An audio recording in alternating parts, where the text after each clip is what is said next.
Episode 11 विद्युत creates problem for माया। का के बाहर खड़े संजीव ने जलते ड्रीम होटल की ओर देखकर एक ठंडी सांस छोड़ी। तभी बॉडी गॉड हेड सुनील ने उससे धीरे से फुसफुसा कर पूछा, बॉस ने इस पूरे होटल को जला क्यों दिया संजीव भाई? एक हवसी लड़की की वजह से। संजीव का जवाब सुनकर सुनील को सारा माजरा समझ आ गया। जलती होटल की ओर दया भाव से देखते हुए सुनील ने संजीव से कहा, अच्छा तो ऐसी बात है। वेल, उस लड़की का क्या हुआ? सुनील का सवाल सुनकर संजीव ने सरकास्टिक स्माइल के साथ जलते होटल की ओर आंख से इशारा करते हुए कहा, वही हुआ जो बाकी लड़कियों के साथ हुआ था। संजीव का जवाब सुनकर सुनील की आंखें डर से बड़ी हो गई। उसने सहमी हुई नजरों से जलते होटल की ओर देखा। होटल के अंदर से किसी के चीखने की आवाज भी आ रही थी। सुनील ने ठंडी आह भरकर कहा, आप boss is a devil Sanjeev भाई। ना, he is not a devil Sunil, he is the devil. Sanjeev की बात सुनकर सुनील ने सहमति में अपना सर हाँ में हिला दिया। उसका बॉस सच में द डेविल था, ए डेविल नहीं। जब तक पूरा ड्रीम होटल जलकर राख नहीं हो गया तब तक विद्युत वहां रुका रहा। पूरा होटल जलकर राख में बदल जाने के बाद विद्युत ने बिना भाव के एक नजर होटल की ओर देखा। उसके बाद उसकी सारी कार एक स्मूथ स्पीड के साथ वहां से चली गई। होटल के बाहर खड़े सारे होटल स्टाफ और होटल मैनेजर बस चुपचाप बदहवासी में अपने आलीशान होटल की बर्बादी देखते रह गए। उनमें से किसी भी विद्युत को रोकने या टोकने की हिम्मत नहीं थी। इधर लंदन आर्य मैंशन। लगातार फोन रिंग होने की आवाज सुनकर माया की नींद खुल गई। खुद से लिपट कर सो रहे अयांश को एक नजर देखने के बाद माया ने जल्दी से फोन रिसीव किया। अयांश अभी सो ही रहा था। माया के फोन कान पर लगाते ही फोन की दूसरी साइड से सुमित की घबराए आवाज आई, मैडम, मिस्टर विद्युत ने हमारी फ्रैंकफर्ट वाले होटल को जला दिया है। सुमित की बात सुनकर माया की आंखें इंटरेस्ट के साथ सिकुड़ गई। अयांश की नींद खराब ना हो इसीलिए माया ने आगे बगैर कुछ कहे कॉल डिस्कनेक्ट कर दिया। अयांश को बेड पर अच्छे से सुलाने के बाद माया बेड से उठी। उसने नाइट स्टैंड से रिमोट उठाकर उसका एक बटन प्रेस किया तो उसके बेड के चारों तरफ बैरियर सा लग गया। माया ने अपने बेड में अयांश की वजह से कुछ स्पेशल फीचर्स ऐड करवाए थे। अयांश अपनी उम्र से ज्यादा समझदार जरूरी था, पर वह अभी मात्र एक 3 साल का बच्चा ही था। नींद में अयांश बेड से लुढ़क कर नीचे ना गिर जाए इसीलिए माया ने अपने बेड को थोड़ा स्पेशली डिजाइन करवाया था। अयांश के फॉरहेड पर किस करके माया सीधे बाथरूम में चली गई। माया जब फ्रेश होकर रूम में आई तब उसकी नज़र अपने रूम में मौजूद रीबा पर गई। माया ने खामोशी से काउच से अपना टी शर्ट उठाकर पहना। उसके बाद अपना ओवरकोट उठाकर माया रिबा को अपने साथ चलने का इशारा कर रूम से बाहर चली गई। रिबा भी अयांश को एक नज़र देखने के बाद माया के पीछे चली गई। बैकयार्ड में बने एयरक्राफ्ट लैंडिंग जोन में पहले से ही माया के लिए प्राइवेट जेट रेडी खड़ा था। माया रिबा के साथ सीधे उस लग्जूरियस जेट में जाकर बैठ गई। दुनिया में मौजूद हर तरह की सुविधा आर्य मैंशन में अवेलेबल थी, प्राइवेट जेट की भी। माया के जेट में बैठने के बाद जेट सीधे जर्मनी के लिए टेक ऑफ कर गई। अगर बात आम दिनों की होती तो माया को खुद जर्मनी जाने की जरूरत नहीं पड़ती, मगर इन दिनों आर्य फैमिली में चल रहे बारिश के जंग की वजह से यह मामला बहुत क्रूशियल और सेंसिटिव बन चुका था। पूरा ड्रीम होटल चेन माया के मैनेजमेंट के अंदर आती थी।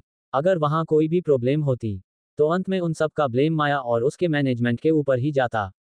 विद्युत ने इनडायरेक्टली होटल जलाकर माया के लिए बहुत बड़ी मुसीबत खड़ी कर दी थी। नताशा और जारा अब इस बात का पक्का फायदा उठाते माया के खिलाफ। रिबा को भी होटल जलने की असल वजह मालूम नहीं थी, इसीलिए रीबा प्राइवेट जेट में माया को ज्यादा कुछ बता नहीं पाए। फ्रैंकफर्ट इंटरनेशनल एयरपोर्ट पर जेट लैंड करते ही माया सीधे जेट निकलकर एयरपोर्ट के बाहर आई। एयरपोर्ट के बाहर पहले से ही कई सारी मर्सिडीज कार्स माया को रिसीव करने के लिए मौजूद खड़ी थी। सुमित भी वहीं खड़ा था। माया को देखते ही सुमित परेशान भाव के साथ उसके पास गया और बोला, मैडम, हमें आगे क्या करना है? अगर होटल जलने की न्यूज मीडिया में आ गई तो हमारे लिए बहुत बड़ी प्रॉब्लम क्रिएट हो जाएगी। सुमित की बात सुनने के बाद माया उसकी तरफ देखकर हमेशा की तरह स्थिरता से मुस्कुराए। इतनी बड़ी मुसीबत आने के बावजूद माया को मुस्कुराता देख सुमित के माथे पर बल पड़ गया। उसे अब माया की स्माइल देखकर फ्रस्ट्रेशन भी हो रही थी। सुमित को हमेशा से एक ही बात कभी समझ नहीं आई थी, उसकी मैडम हमेशा इतनी काम कैसे रह लेती थी, चाहे प्रॉब्लम कैसी भी क्यों ना हो। माया हमेशा बस कामली मुस्कुराती रहती थी। अब भी माया ऐसा ही कर रही थी। उसके खुद के हस्बैंड ने उसे इतनी बड़ी मुसीबत में डाल दिया था, मगर माया अब भी मुस्कुरा रही थी। माया सुमित की फ्रस्ट्रेशन को इग्नोर कर अपनी रोल्स रॉयस फैंटम की ओर बढ़ गई। माया के कार में बैठने के बाद सुमित ने पैसेंजर सीट पर बैठते हुए माया से परेशान स्वर में कहा, कल रात एक लड़की मिस्टर विद्युत के रूम में उन्हें सेड्यूस करने चली गई थी। बस इसी वजह से उन्होंने हमारा पूरा होटल जला दिया मैडम। सुमित की बात सुनकर माया आईब्रोज कस गई। उसने अपना टैब ऑफ करके सुमित से पूछा, मुझे सब कुछ अच्छे से बताओ सुमित, कल रात होटल में क्या क्या हुआ था? माया के सवाल पर सुमित ने उसे सब कुछ विस्तार में बता दिया। सुमित की पूरी बात सुनने के बाद माया के चेहरे पर दोबारा से स्माइल आ गई, मगर उसकी आंखें इस बार सर्द थी। माया ने सुमित से पूछा, जब वो लड़की मिस्टर विद्युत के रूम में गई तब हमारे होटल की सिक्योरिटी कहाँ थी? मुझे नहीं पता मैडम, इस बारे में तो हमें होटल का मैनेजर ही बता सकता है। सुमित का जवाब सुनकर माया की ब्राइट भूरी आंखें डार्क हो गई। माया ने अपना रुख रिबा की ओर किया और उससे कहा, रिबा, अपने लोगों से कहेगा इस मामले को अच्छे से इन्वेस्टिगेट कराओ। पता नहीं क्यों मुझे दाल में कुछ काला लग रहा है। माया की बात सुनकर रिबा ने उसकी ओर देखा। माया अब सीट से अपना सर टिकाकर आंखें बंद किए कुछ सोच रही थी। रिबा ने माया से अपनी नजरें हटाकर अपने आदमियों को कॉल किया और उन्हें इन्वेस्टिगेशन करने को कहा। जल्दी ही उनकी कार ड्रीम होटल के बाहर आकर रुकी। कार से बाहर निकलते ही माया की नज़र अपने जलकर राख हो चुके होटल पर गई। माया ने लंबी सांस ली। विद्युत की ऐसी ब्रूटल आदतों से माया वाकिफ थी। माया ने कुछ सोचकर सुमित से पूछा, अब वह लड़की कहाँ है सुमित? माया का सवाल सुनकर सुमित की आंखें डर से भर गई। उसने बगैर कुछ कहे होटल के राख की तरफ इशारा कर दिया। माया ने सुमित के इशारे की ओर देखा। जब उसे सुमित के इशारे का मतलब समझ में आया तब उसके होठों पर क्रुक्त स्माइल आ गई। तभी होटल का मैनेजर माया के पास आया। माया को ग्रीट करने के बाद मैनेजर ने माया से सहमी हुई आवाज में कहा, मैडम, हमने मिस्टर सिंघानिया को रोकने की बहुत कोशिश की थी, मगर उन्होंने हमारी एक नहीं सुनी। मैंने जर्मन पुलिस को भी उस वक्त कॉल किया था, मगर मिस्टर सिंघानिया का नाम सुनते ही उन लोगों ने मेरा कॉल डिस्कनेक्ट कर दिया। मैनेजर की बात सुनकर माया ने प्यारी सी मुस्कुराहट के साथ उसकी ओर देखा। वह मैनेजर साफ तौर पर माया से आधा सच और आधा झूठ बोल रहा था। कल रात विद्युत के सामने उसकी होठ हलगाने की भी हिम्मत नहीं हुई थी, और अब वह माया को कह रहा था कि उसने विद्युत को रोकने की बहुत कोशिश की थी। माया उस मैनेजर के पास गई। उसने उस मैनेजर का टाई हल्का ठीक करते हुए अचानक उसकी टाई की नॉट खींच दी। मैनेजर का दम घुटने लगा। माया के इस एक्शन से कुछ ही सेकंड में मैनेजर का चेहरा सांस ना मिलने की वजह से लाल हो गया। मैनेजर बुरी तरह छटपटाने लगा, पर माया ने इसके बाद भी उसे नहीं छोड़ा। मैनेजर टाई कसते हुए माया ने उससे दांत किटकिटाकर पूछा, मेरी होटल में बगैर परमिशन तुमने किसी एरी गैरी लड़की को किसी गेस्ट के रूम में घुसने कैसे दिया? हम उस वक्त होटल की सिक्योरिटी कहाँ थी जब वो लड़की मिस्टर विद्युत के रूम में घुसी? माया के सुंदर चेहरे पर उसकी स्माइल अब भी मौजूद थी, मगर उसकी आवाज में उसका गुस्सा साफ झलक रहा था। ड्रीम होटल अपनी लग्जरी, प्रिवेसी और टाइट सिक्योरिटी के लिए पूरी दुनिया में जानी जाती थी। चाहे कोई इंसान कितना ही अमीर क्यों ना, मगर उसके गार्ड्स ड्रीम होटल में जाकर उसे सिक्योरिटी नहीं दे सकते थे। गेस्ट के सिक्योरिटी की पूरी जिम्मेदारी ड्रीम होटल खुद उठाती थी। अब तक के ड्रीम होटल के इतिहास में वो कभी भी किसी गेस्ट को सिक्योरिटी देने में नहीं चुकी थी, मगर इस मैनेजर के केयरलेसी की वजह से कल ड्रीम होटल ने अपना एक रूल तोड़ दिया था। यही सोच कर माया का पारा हाई हो रहा था। बहुत स्ट्रगल करने के बाद भी जब मैनेजर माया की पकड़ से नहीं छूट पाया, तब मरने के डर से मैनेजर ने छटपटाते हुए फंसी हुई आवाज में माया से कहा, मैडम, इसमें मेरी या होटल की कोई गलती नहीं है। नताशा मैडम ने मुझे उस लड़की को मिस्टर सिंघानिया के रूम में भेजने को कहा था, इसीलिए मैंने उसे मिस्टर सिंघानिया के रूम में जाने दिया। इसमें हमारी सिक्योरिटी की कोई फॉल्ट नहीं है।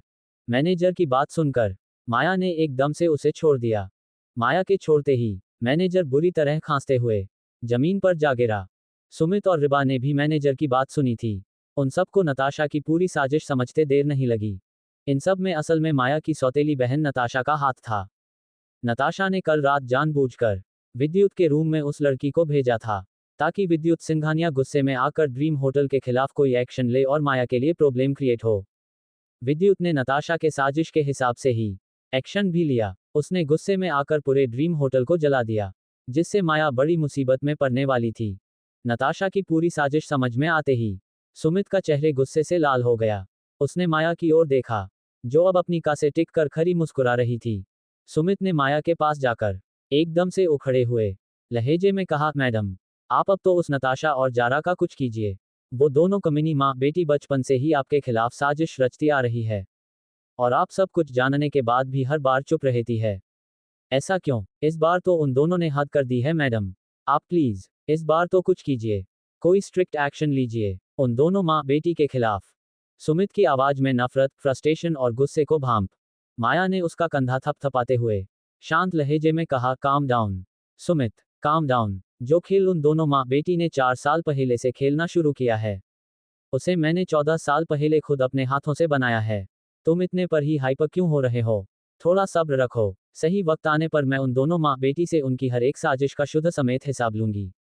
अभी तुम शांत रहकर उन दोनों को जितना खेलना है खेलना दो, क्योंकि जो खेल वो दोनों खेल रहे हैं, उसकी क्रिएटर मैं खुद हूं।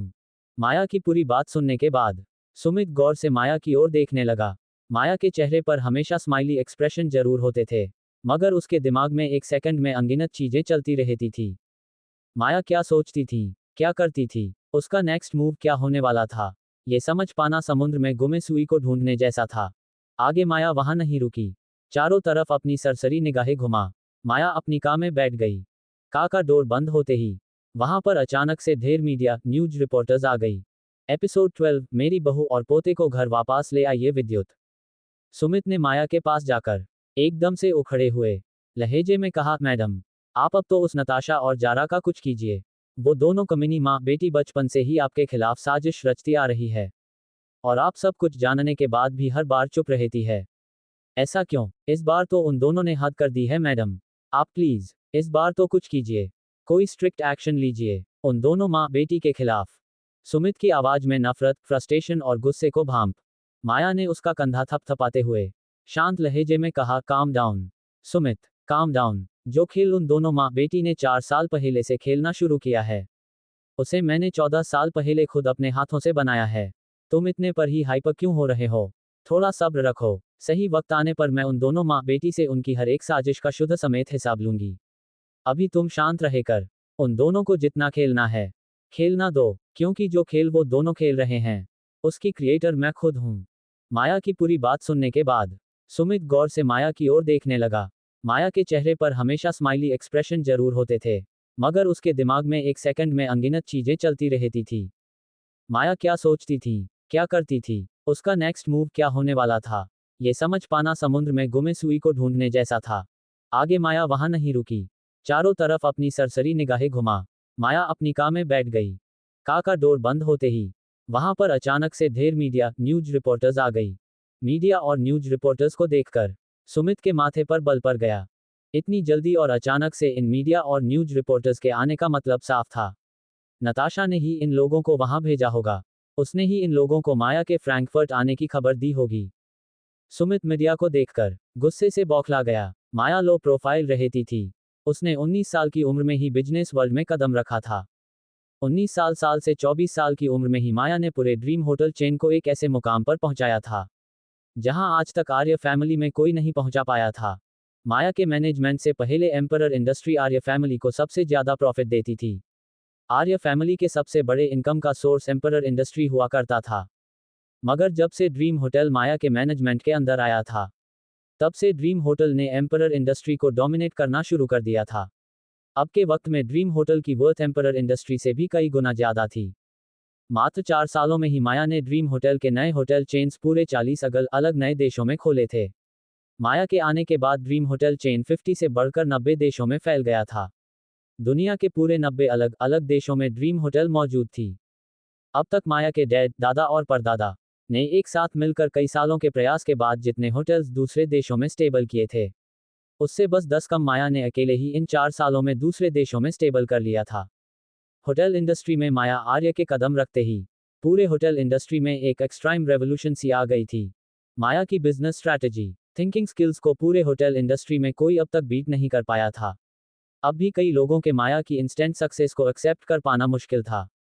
मात्र 4 में पूरे होटल इंडस्ट्री का मोनोपोलिस्ट बन जाना, बगैर रुके लगातार आगे बढ़ाना, ये सच में कॉर्पोरेट वर्ल्ड के लिए बहुत शेडी बात थी। माया की सक्सेस अब भी कॉर्पोरेट वर्ल्ड में एक मिस्ट्री सी थी। माया ने कुछ ज्यादा ही जल्दी सक्सेस अचीव कर लिया था। इतना कुछ पाने के बाद भी माया कभी किसी बिजनेस इवेंट या पार्टी वगैरह में नहीं जाती थी। उसके अधिकतर काम रिबा और सुमित हैंडल करते थे। सारे पार्टीज, फंक्शंस भी माया के बहाफ पर रिबा और सुमित ही अटेंड करते थे। माया बहुत ही रेयरली कहीं आती जाती थी। उसका पूरा वक्त सिर्फ काम और अयांश के इर्द गिर्द घूमता रहता था। हालांकि ऐसा नहीं था कि माया दुनिया और मीडिया के सामने जा नहीं सकती थी। बात बस इतनी थी कि माया को लो प्रोफाइल रहना पसंद था। उसे ज्यादा सोशल होना अच्छा नहीं लगता था। मगर नताशा और जारा हर बार माया के साथ वही चीजें करते थे, जिससे माया को सख्त नफरत होती थी। अभी भी उन लोगों ने मीडिया को बुलाकर यही किया था, पर लकीली माया मीडिया के आने से पहले ही का के अंदर बैठ चुकी थी। सुमित अपने सामने मौजूद मीडिया की फौज को गुस्से में घूर रहा था। तभी उसके फोन का नोटिफिकेशन बेल रिंग हुआ। सुमित ने मीडिया और उसके अनगिनत सवालों को इग्नोर करके अपना फोन निकाला। उसे माया ने मैसेज किया था, अपने अंदर की सारी परेशानी, चिंता, डर और घबराहट इन लोगों को दिखाओ। इन्हें वो बताओ जो ये लोग सुनना चाहते हैं। सबसे खास बात, एंड में एविडेंस कलेक्ट करना मत भूलना। उस मैनेजर को भी अपने हिसाब से चीजें समझा देना। इन लोगों से माया का इशारा मीडिया सहित नताशा और जारा की तरफ भी था। सुमित ने पूरा मैसेज पढ़कर एक लंबी सांस छोड़ी। उसे नहीं पता था उसकी मैडम जानबूझकर खुद से अपने दुश्मनों को मजबूत क्यों बना रही है, पर जब उसके मैडम ने उसे कुछ बोल दिया था, तब सुमित को वो करना ही था। मीडिया को हमेशा की तरह सुमित और रिबा ने संभाल लिया। माया वहां से वापस लंदन के लिए निकल गई। आर्य मैंशन। जेट से बाहर निकलते ही माया की नज़र अपने रूम के विंडो पर खड़ी नताशा पर गई। माया की नज़रें खुद पर पाकर नताशा ने बड़ी ही फ्रेंडली स्माइल के साथ अपना हाथ माया की ओर वीव किया। माया उसके जवाब में बस हल्का सा मुस्कुरा दी। जब माया अपने बेडरूम में वापस आई, तब उसका वेल ऑर्गेनाइज्ड मास्टर बेडरूम पूरा तहस नहस हो चुका था। माया ने अपने लग्जूरियस बेडरूम को लग्जूरियस कबाड़ खाने में बदला देखकर एक लंबी सांस ली। माया को इस चीज की पहले से ही उम्मीद थी। उसे अपने बेडरूम की खस्ता हालत देखकर कोई हैरानी नहीं हुई। यह कोई नई बात नहीं थी। माया जब भी अयांश को कुछ बताए बगैर कहीं चली जाती थी, तब अयांश गुस्से में आकर यही सब करता था। इंटरकॉम से सर्वेंट को रूम साफ करने का बोलकर माया रूम से अटैच्ड बालकनी में चली गई। अयांश बालकनी में झूले पर अपना सर झुकाए बैठा हुआ था। उसके नन्हे हाथों में रूबक्स क्यूब मौजूद थी, जिसे अयांश किसी एक्सपर्ट की तरह स्मूथली सॉल्व करने के बाद दोबारा से उलझा देता। माया दूर से टिककर अयांश को खामोशी से देखने लगी। किसी की प्रेजेंस महसूस कर अयांश ने अपना छोटा सा सर उठाकर उस तरफ देखा।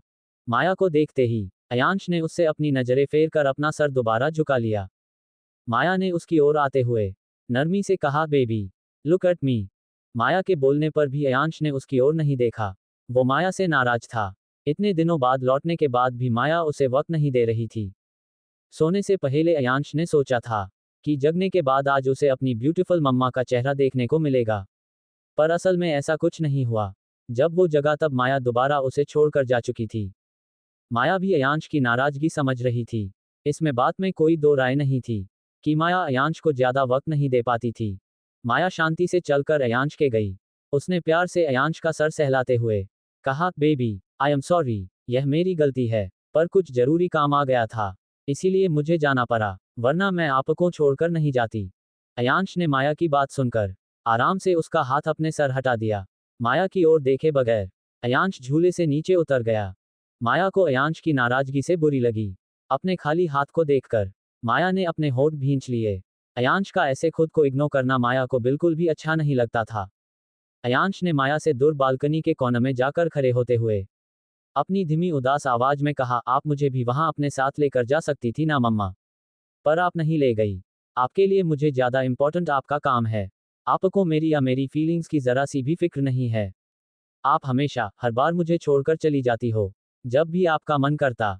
अयांश की बात सुनकर माया ने अपनी मुट्ठियां भींच ली। उसके दिल पर अयांश का हर एक शब्द किसी खंजर की तरह वार कर रहा था। उसे सच में नहीं पता था उसके बेटे के छोटे से दिल में ऐसी बातें भी चलती है। माया ने अपनी आंखें कुछ पल के लिए बंद की। अयांश के पास जाकर उसने पंजों के बल बैठ अयांश को पीछे से अपनी बाहों में भर लिया। अयांश ने माया के इस एक्शन पर कुछ नहीं कहा। वो बस खामोशी से अपना सर झुकाए हुए खड़ा रहा। माया ने अयांश को पलटकर अपनी तरफ किया। अयांश का छोटा सा चेहरा अपने हाथों में भर माया ने अयांश के फॉरहेड से अपना फॉरहेड जोड़ते हुए प्यार से कहा, this was the last time baby. अगली बार से मैं आपको ऐसे बगैर बताए कहीं नहीं जाऊंगी। प्लीज इस बार अपनी मम्मा को माफ कर दो, बस इस आखिरी बार। माया की बात सुनने के लंबे वक्त बाद तक अयांश खामोश रहा। वो माया की ओर देख भी नहीं रहा था। उसकी सुंदर नीली आंखें धरती में गिरी हुई थी। माया ने उसकी नोज से अपनी नोज रब करते हुए दोबारा उसे पुकारा, baby please last time. This is last time mamma. ये this is the last time baby. Maya का जवाब सुनकर अयांश ने अपनी पलकें उठाकर उसकी तरफ देखा। दुखी होने पर अयांश बाकी बच्चों की तरह रोता नहीं था, वो बस अपनी नजरें धरती पर गड़ा देता था। अयांश की नाराजगी खत्म होती देखकर माया के उदास चेहरे पर बड़ी सी स्माइल आ गई। उसने अयांश को टाइटली हग कर लिया। अयांश ने उसके सीने से लगते हुए कहा, it really hurts me mamma, please never do this again. Okay baby, Maya Ayansh के बाल पर प्यार से किस करते हुए बोली। अयांश के मुंह से ऐसी बातें सुनकर अंदर ही अंदर माया का दिल डूब रहा था।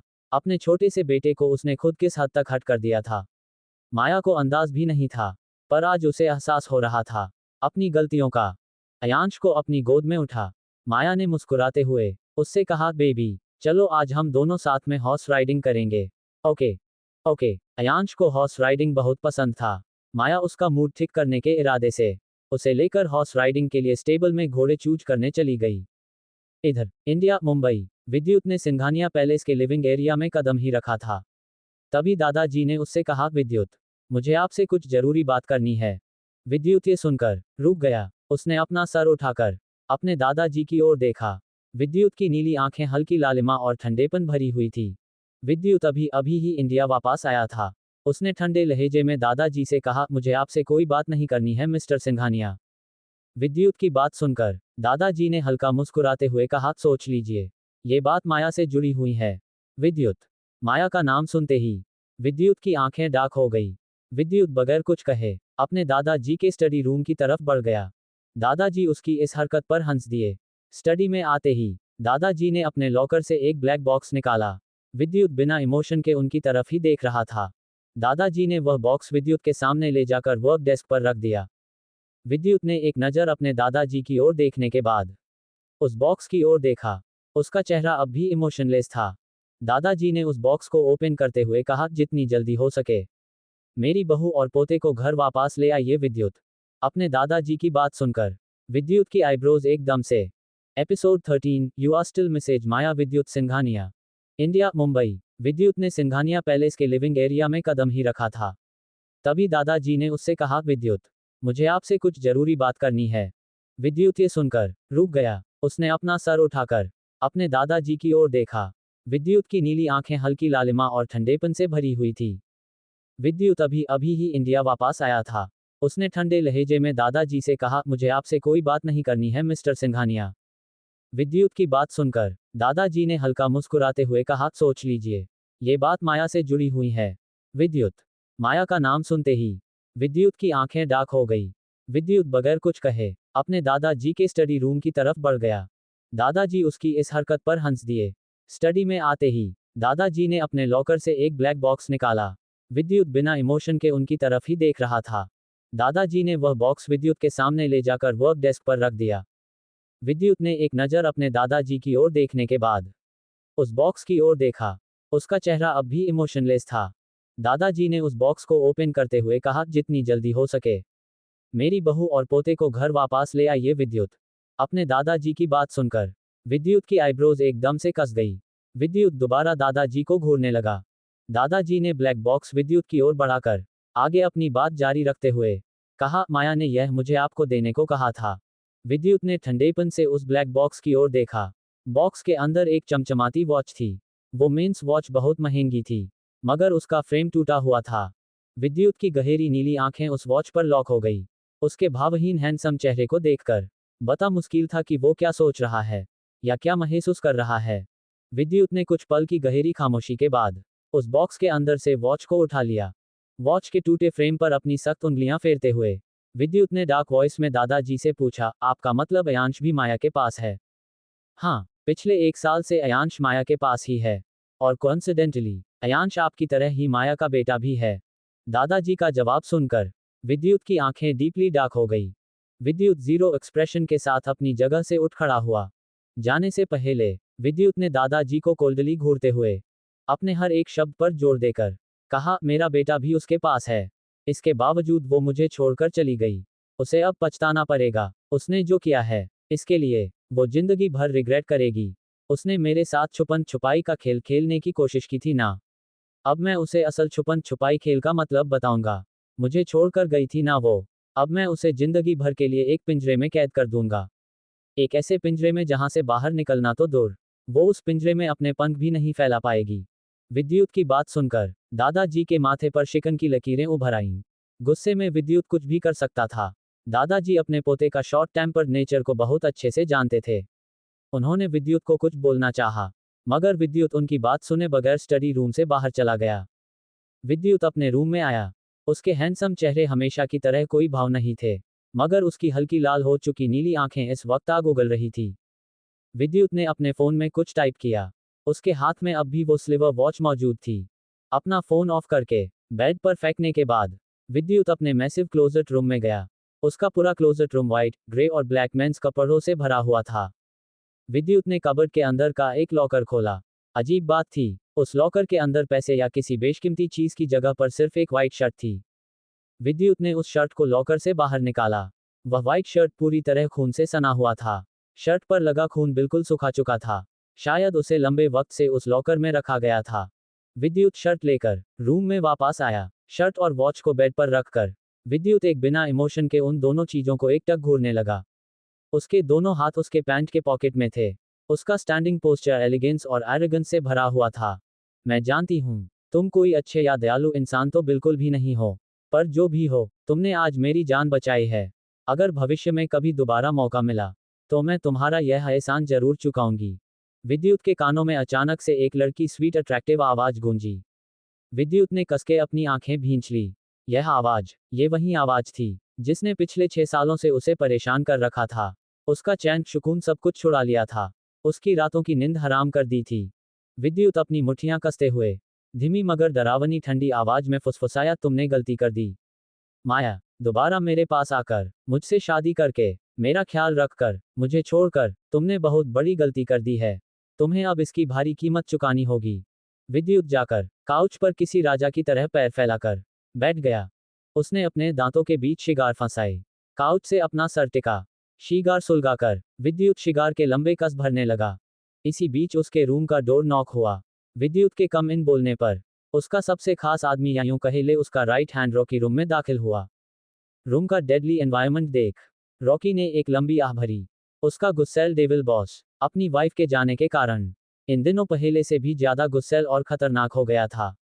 एक तो होश में आने के 24 घंटे के अंदर ही उसने हर उस इंसान का वजूद मिटा दिया था जो उसके एक्सीडेंट कराने की साजिश में शामिल था। अपनी वाइफ के जाने के गम में तो उसके डेविल बॉस ने अब उन लोगों को भी खत्म करना शुरू कर दिया था जिस पर उसे अपने दुश्मन होने का जरा सा भी शक होता। रॉकी ने अपनी घबराहट काबू कर विद्युत से कहा, बॉस, आपकी वाइफ का पूरा नाम माया आर्य है। आर्य खानदान की बड़ी बेटी माया आर्य। रॉकी की बात पर विद्युत ने कुछ पल ठहर कर ठंडे लहजे में कहा, अर्नव आर्य और सुनीता आर्य की बेटी माया आर्य। विद्युत की बात सुनकर रॉकी के चेहरे के भाव एकदम से बदल गए। विद्युत के कहने पर उसने माया की पूरी इन्वेस्टिगेशन की थी। उसकी हाथ में मौजूद फाइल में माया के बारे में सब कुछ था। रॉकी विद्युत बात नकारते हुए बोला, लेडी बॉस, मिस्टर अर्नव या सुनीता आर्य की बेटी नहीं है बॉस। वो तो मिस्टर रुद्र आर्य और मिनल आर्य की बेटी है। दुनिया की नज़रों में भले ही उनके मॉम और डैड सुनीता आर्य और अर्नव आर्य है, मगर असल में उनके बायोलॉजिकल पेरेंट्स रुद्र आर्य और मिनल आर्य है। कुछ पारिवारिक विवादों की वजह से लेडी बॉस मिस्टर रुद्र को अपना बाप नहीं मानती, पर मानने और ना मानने से क्या होता है। रॉकी की बात सुनकर विद्युत की बंद आंखें इंटरेस्ट के साथ खुल गई। कई सालों पहले मिस्टर रुद्र के बड़े भाई अर्नव आर्य और उनकी पत्नी सुनीता आर्य की मौत हो गई थी। जब वो दोनों जिंदा थे, तब भी पूरी दुनिया की नज़रों में माया उनकी ही बेटी थी। अर्नव आर्य और सुनीता माया से बहुत प्यार करते थे। माया के अलावा उनका कोई और बच्चा नहीं था। उन दोनों के मौत के बाद भी माया के पेरेंट्स वही दोनों बने रहे दुनिया की नज़रों में। विद्युत की क्यूरियोसिटी भांप रॉकी ने उसे आगे माया के बारे में बताना शुरू किया। ज्यों ज्यों रॉकी माया के बारे में विद्युत को बताए जा रहा था, त्यों त्यों विद्युत की आंखें डीप इंटेंसिटी से भरती जा रही थी। अंत में रॉकी ने विद्युत की ओर माया की फाइल बढ़ाते हुए थोड़े उलझन भरे भाव के साथ कहा, उनके लोग अब भी उस जगह पर खुदाई कर रहे हैं। बॉस, क्या हमें इस मामले में कुछ करना है? नहीं, किसी को कुछ नहीं करना है। वो जो करना चाहती है, उसे करने दो। इन 6 सालों में उसने मुझे जितना परेशान किया है, इसका हिसाब भी तो उससे लेना है मुझे। विद्युत की बात सुनकर रॉकी हैरान हो गया। उसने हैरानी से विद्युत की ओर देखा, पर विद्युत के डार्क एक्सप्रेशन देख उसके मुंह से कोई शब्द बाहर ही नहीं निकल पाए। विद्युत ने आगे माया की फाइल पलटते हुए रॉकी से बिना भाव के कहा, उस शर्ट पर लगे ब्लड का डीएनए टेस्ट कराओ। जितनी जल्दी हो सके मुझे इसके डीएनए रिपोर्ट्स ला कर दो। Okay boss. रॉकी बेड पर रखा शर्ट उठाकर रूम में बाहर चला गया। रूम में विद्युत माया की फाइल्स पलटकर उसकी सारी इंफॉर्मेशन पढ़ने लगा। इधर आर्य मैंशन लंदन स्टेबल में माया और अयांश ने मिलकर एक ब्लैक हॉर्स चूज किया। उसके बाद एक सर्वेंट अयांश के लिए हॉर्स राइडिंग सेफ्टी गियर लेकर आया। उन सेफ्टी गियर्स को देखकर अयांश ने नाखुशी के साथ अपनी नीली आंखें जमीन में गड़ा दी। सर्वेंट के हाथ से सेफ्टी गियर्स लेकर माया ने उसे वहां से जाने का इशारा किया तो सर्वेंट रिस्पेक्टफुली अपना सर झुकाए वहां से चला गया। माया अयांश के पास गई। उसने अयांश के सामने पंजों के बल बैठकर अयांश की चीन पकड़ उसका चेहरा अपनी तरफ किया। माया जानती थी अयांश उसकी तरह ही बेखौफ है। उसे सेफ्टी गियर्स पहनना पसंद नहीं है, इसीलिए वह सेफ्टी गियर्स को देखकर नाखुश हो गया है। माया ने अयांश का छोटा सा चेहरा अपने हाथ में भरकर उससे कहा, बेबी देखो, आपकी सेफ्टी से मम्मा कोई कॉम्प्रोमाइज नहीं करने वाली है, इसीलिए अच्छे बच्चे की तरह मम्मा की ओर देखो और इन सेफ्टी गियर्स को पहनो। माया की बात पर अयांश ने अपना छोटा सा रेड लिप्स सिकुड़ते हुए धीमी आवाज में कहा, पर मम्मा मुझे ये सेफ्टी गियर्स पसंद नहीं है। आप भी तो बगैर सेफ्टी गियर्स के हॉर्स राइडिंग करती हो, मैं भी आपकी तरह क्यों नहीं कर सकता। माया अयांश का सवाल सुनकर मुस्कुराई। उसने प्यार से अयांश को सेफ्टी गियर पहनाते हुए कहा, मम्मा आपसे बड़ी है ना बेबी, जब आप भी मम्मा इतने बड़े हो जाओगे तब आप भी मम्मा की तरह बगैर सेफ्टी गियर्स हॉर्स राइडिंग करना, पर अभी आप छोटे हो। माया की बात सुनकर अयांश ने आगे कुछ नहीं कहा। माया के दोनों शोल्डर्स पर अपने नन्हे हाथ टिकाकर अयांश चुपचाप सारे सेफ्टी गियर्स पहनने लगा। माया ने उसे सेफ्टी गियर्स पहनाने के बाद ऊपर से नीचे तक गौर से देखा। ऊपर से नीचे तक छोटे छोटे सेफ्टी गियर्स से लदा छोटा सा अयांश बेहद ही अडोरेबल दिख रहा था। उसके माथे पर हल्के बिखरे मेसी बाल, उसके थिन रेड लिप्स और उसका परफेक्ट फेशियल फीचर्स वाला छोटा सा चेहरा उसे बेहद ही क्यूट लुक दे रहे थे। माया खुद को अयांश को किस करने से रोक नहीं पाई। उसने मुस्कुराते हुए आगे बढ़कर अयांश के फॉरहेड और दोनों गाल पर बारी बारी से किस कर लिया। अयांश के भावहीन चेहरे पर हल्की स्माइल आ गई माया के वार्म किस को फील कर। माया जब अयांश को अपनी गोद में उठाकर हॉर्स राइडिंग ग्राउंड में जाने को हुई, तभी उसके फोन पर किसी चीज का नोटिफिकेशन आया। वह फोन माया का प्राइवेट फोन था। उस पर अयांश, रिवा, सुमित या दादाजी अलावा किसी और का मैसेज या कॉल नहीं आता था। माया ने जाने से अपना फोन उठाकर चेक किया। उसके फोन में रिबा का मैसेज आया था, you are still message Maya Vidyut Singhania madam. Mister विद्युत ने डिवोर्स पेपर्स पर साइन करने से साफ मना कर दिया है। उन्हें अब तक आपकी असल आइडेंटिटी के बारे में भी पता चल चुका होगा मैडम। अब आगे क्या करना है। माया के साथ ही अयांश ने भी रीबा का मैसेज पूरा पढ़ लिया, पर उसने जताया ऐसे जैसे उसे कुछ भी समझ ना आया हो। अपना छोटा सा सर माया के शोल्डर से टिकाए अयांश बस एक टक मैसेज माया विद्युत सिंघानिया नाम को डाकली घूरने लगा। पूरा मैसेज पढ़ने के बाद भी माया के स्माइली काम फेशियल एक्सप्रेशन में बदलाव नहीं आया। उसने शांति से रीबा को रिप्लाई में लिखा, तुम लोगों को कुछ भी करने की जरूरत नहीं है, अपना फोन वापस टेबल पर रख। माया ग्राउंड की ओर जाने को हुई, तभी किसी लड़की ने उसे पीछे से आवाज लगाते हुए कहा, माया दी, कल क्या आप मेरे साथ अंकित की पूल पार्टी में चलोगी। माया ये सुनकर रुक गई। उसने मुस्कुराते हुए पलटकर अपने पीछे देखा। उसके पीछे खड़ी लड़की नताशा थी। Episode 14, 10 duplicate women. माया जब अयांश को अपनी गोद में उठाकर हॉर्स राइडिंग ग्राउंड में जाने को हुई, तभी उसके फोन पर किसी चीज का नोटिफिकेशन आया। वह फोन माया का प्राइवेट फोन था। उस पर अयांश, रिवा, सुमित या दादाजी अलावा किसी और का मैसेज या कॉल नहीं आता था। माया ने जाने से पहले अपना फोन उठाकर चेक किया। उसके फोन में रिबा का मैसेज आया था, you are still message Maya Vidyut Singhania madam. Mister विद्युत ने डिवोर्स पेपर्स पर साइन करने से साफ मना कर दिया है। उन्हें अब तक आपकी असल आइडेंटिटी के बारे में भी पता चल चुका होगा मैडम। अब आगे क्या करना है। माया के साथ ही अयांश ने भी रीबा का मैसेज पूरा पढ़ लिया, पर उसने जताया ऐसे जैसे उसे कुछ भी समझ ना आया हो। अपना छोटा सा सर माया के शोल्डर से टिकाए अयांश बस एक टक मैसेज माया विद्युत सिंघानिया नाम को डाकली घूरने लगा। पूरा मैसेज पढ़ने के बाद भी माया के स्माइली काम फेशियल एक्सप्रेशन में बदलाव नहीं आया। उसने शांति से रीबा को रिप्लाई में लिखा, तुम लोगों को कुछ भी करने की जरूरत नहीं है, अपना फोन वापस टेबल पर रख।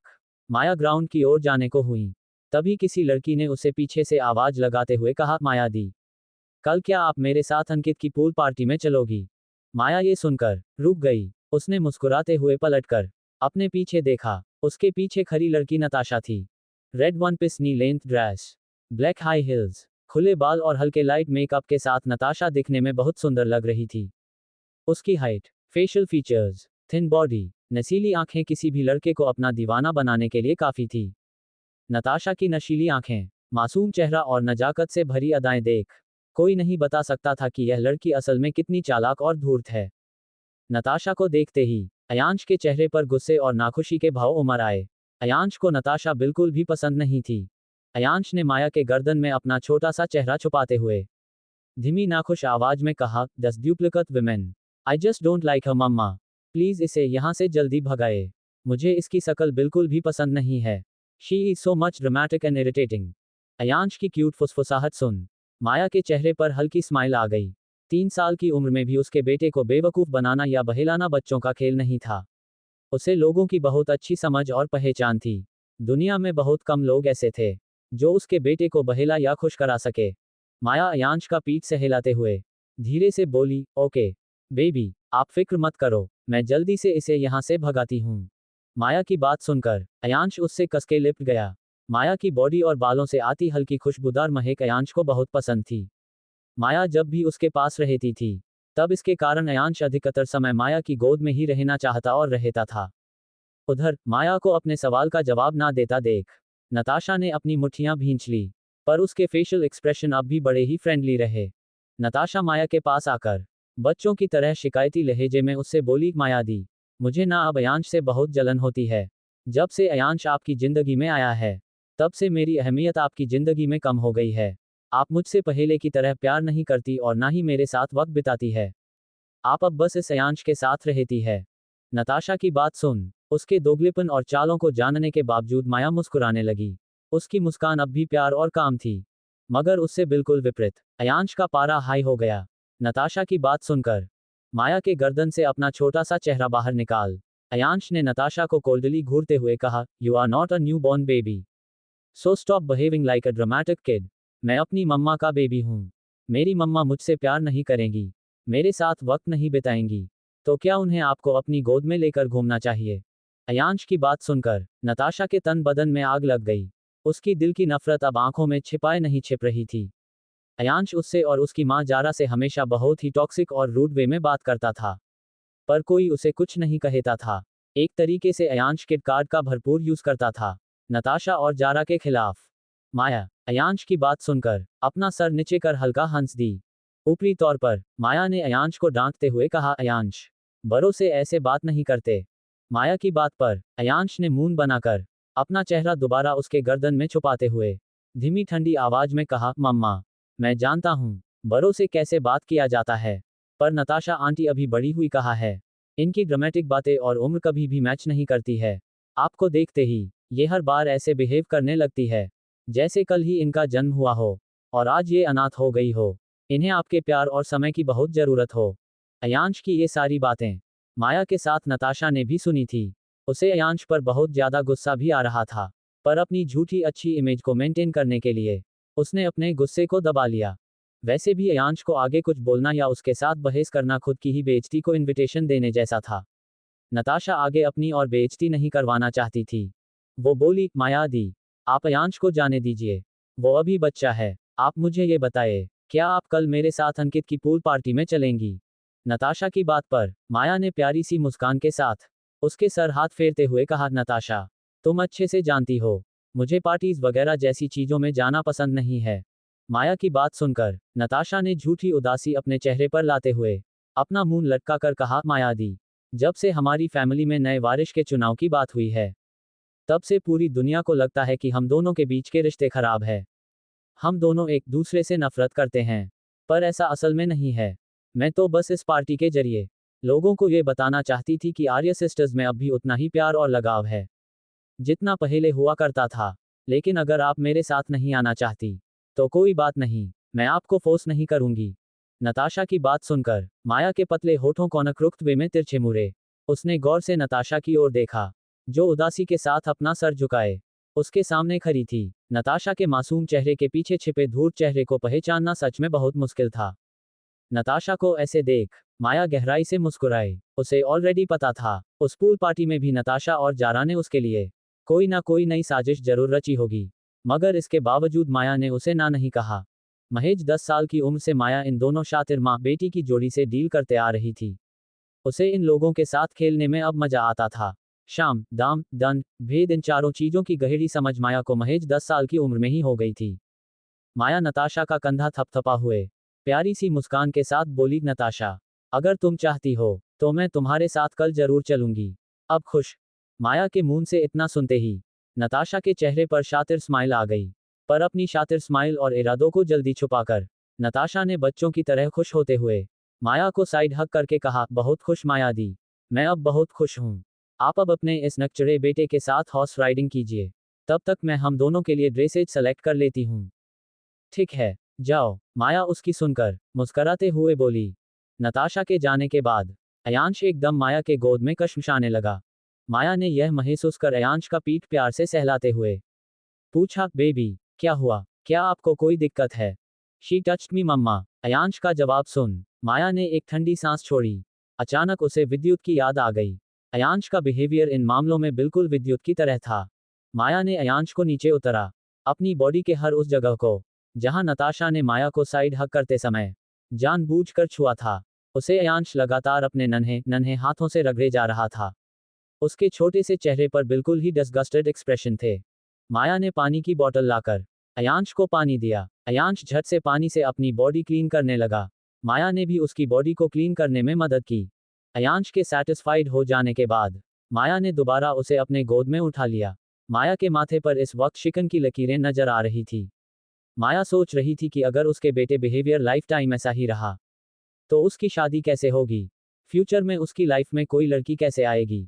अपने सभी ख्यालों को दरकिनार कर माया हॉर्स राइडिंग ग्राउंड में आई।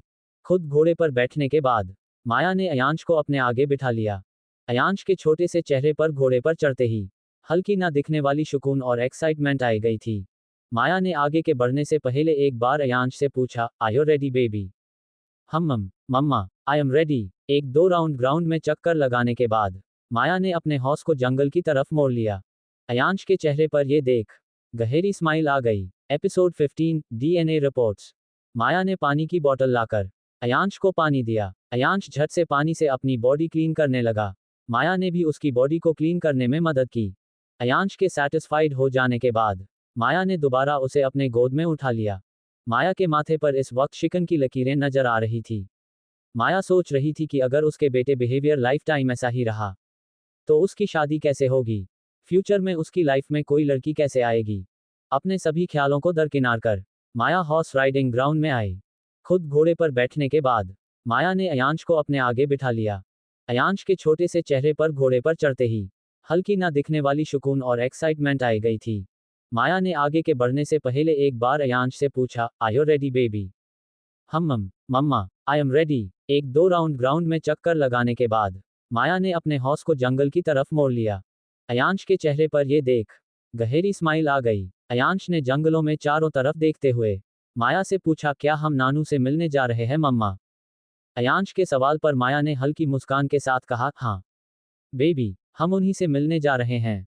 यहाँ उनके अलावा रहता भी कौन है?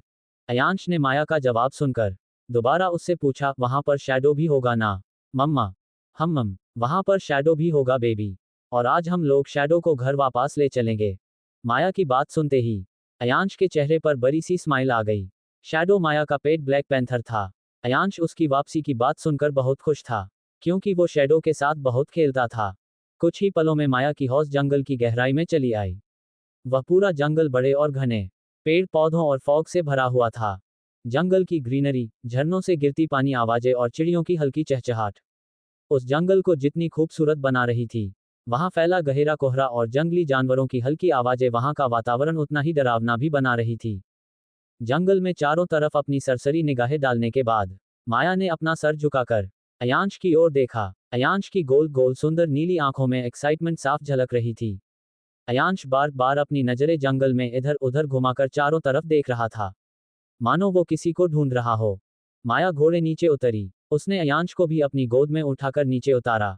फुल ब्लैक आउटफिट के साथ ही माया और अयांश दोनों ने पैरों में ब्लैक लेदर बूट्स पहन रखा था।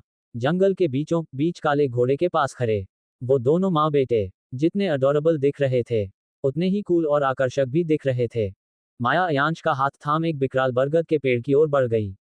पेड़ के पास आकर माया और अयांश ने एक साथ सर उठाकर उस पेड़ की टॉप पर मौजूद ट्री हाउस की ओर देखा। वह ट्री हाउस दिखने में बहुत ही ब्यूटीफुल था। माया ने उस ट्री हाउस में मौजूद इंसान को आवाज लगाते हुए कहा, डैड, डैड, बाहर आइए, मुझे आपसे कुछ जरूरी बात करनी है।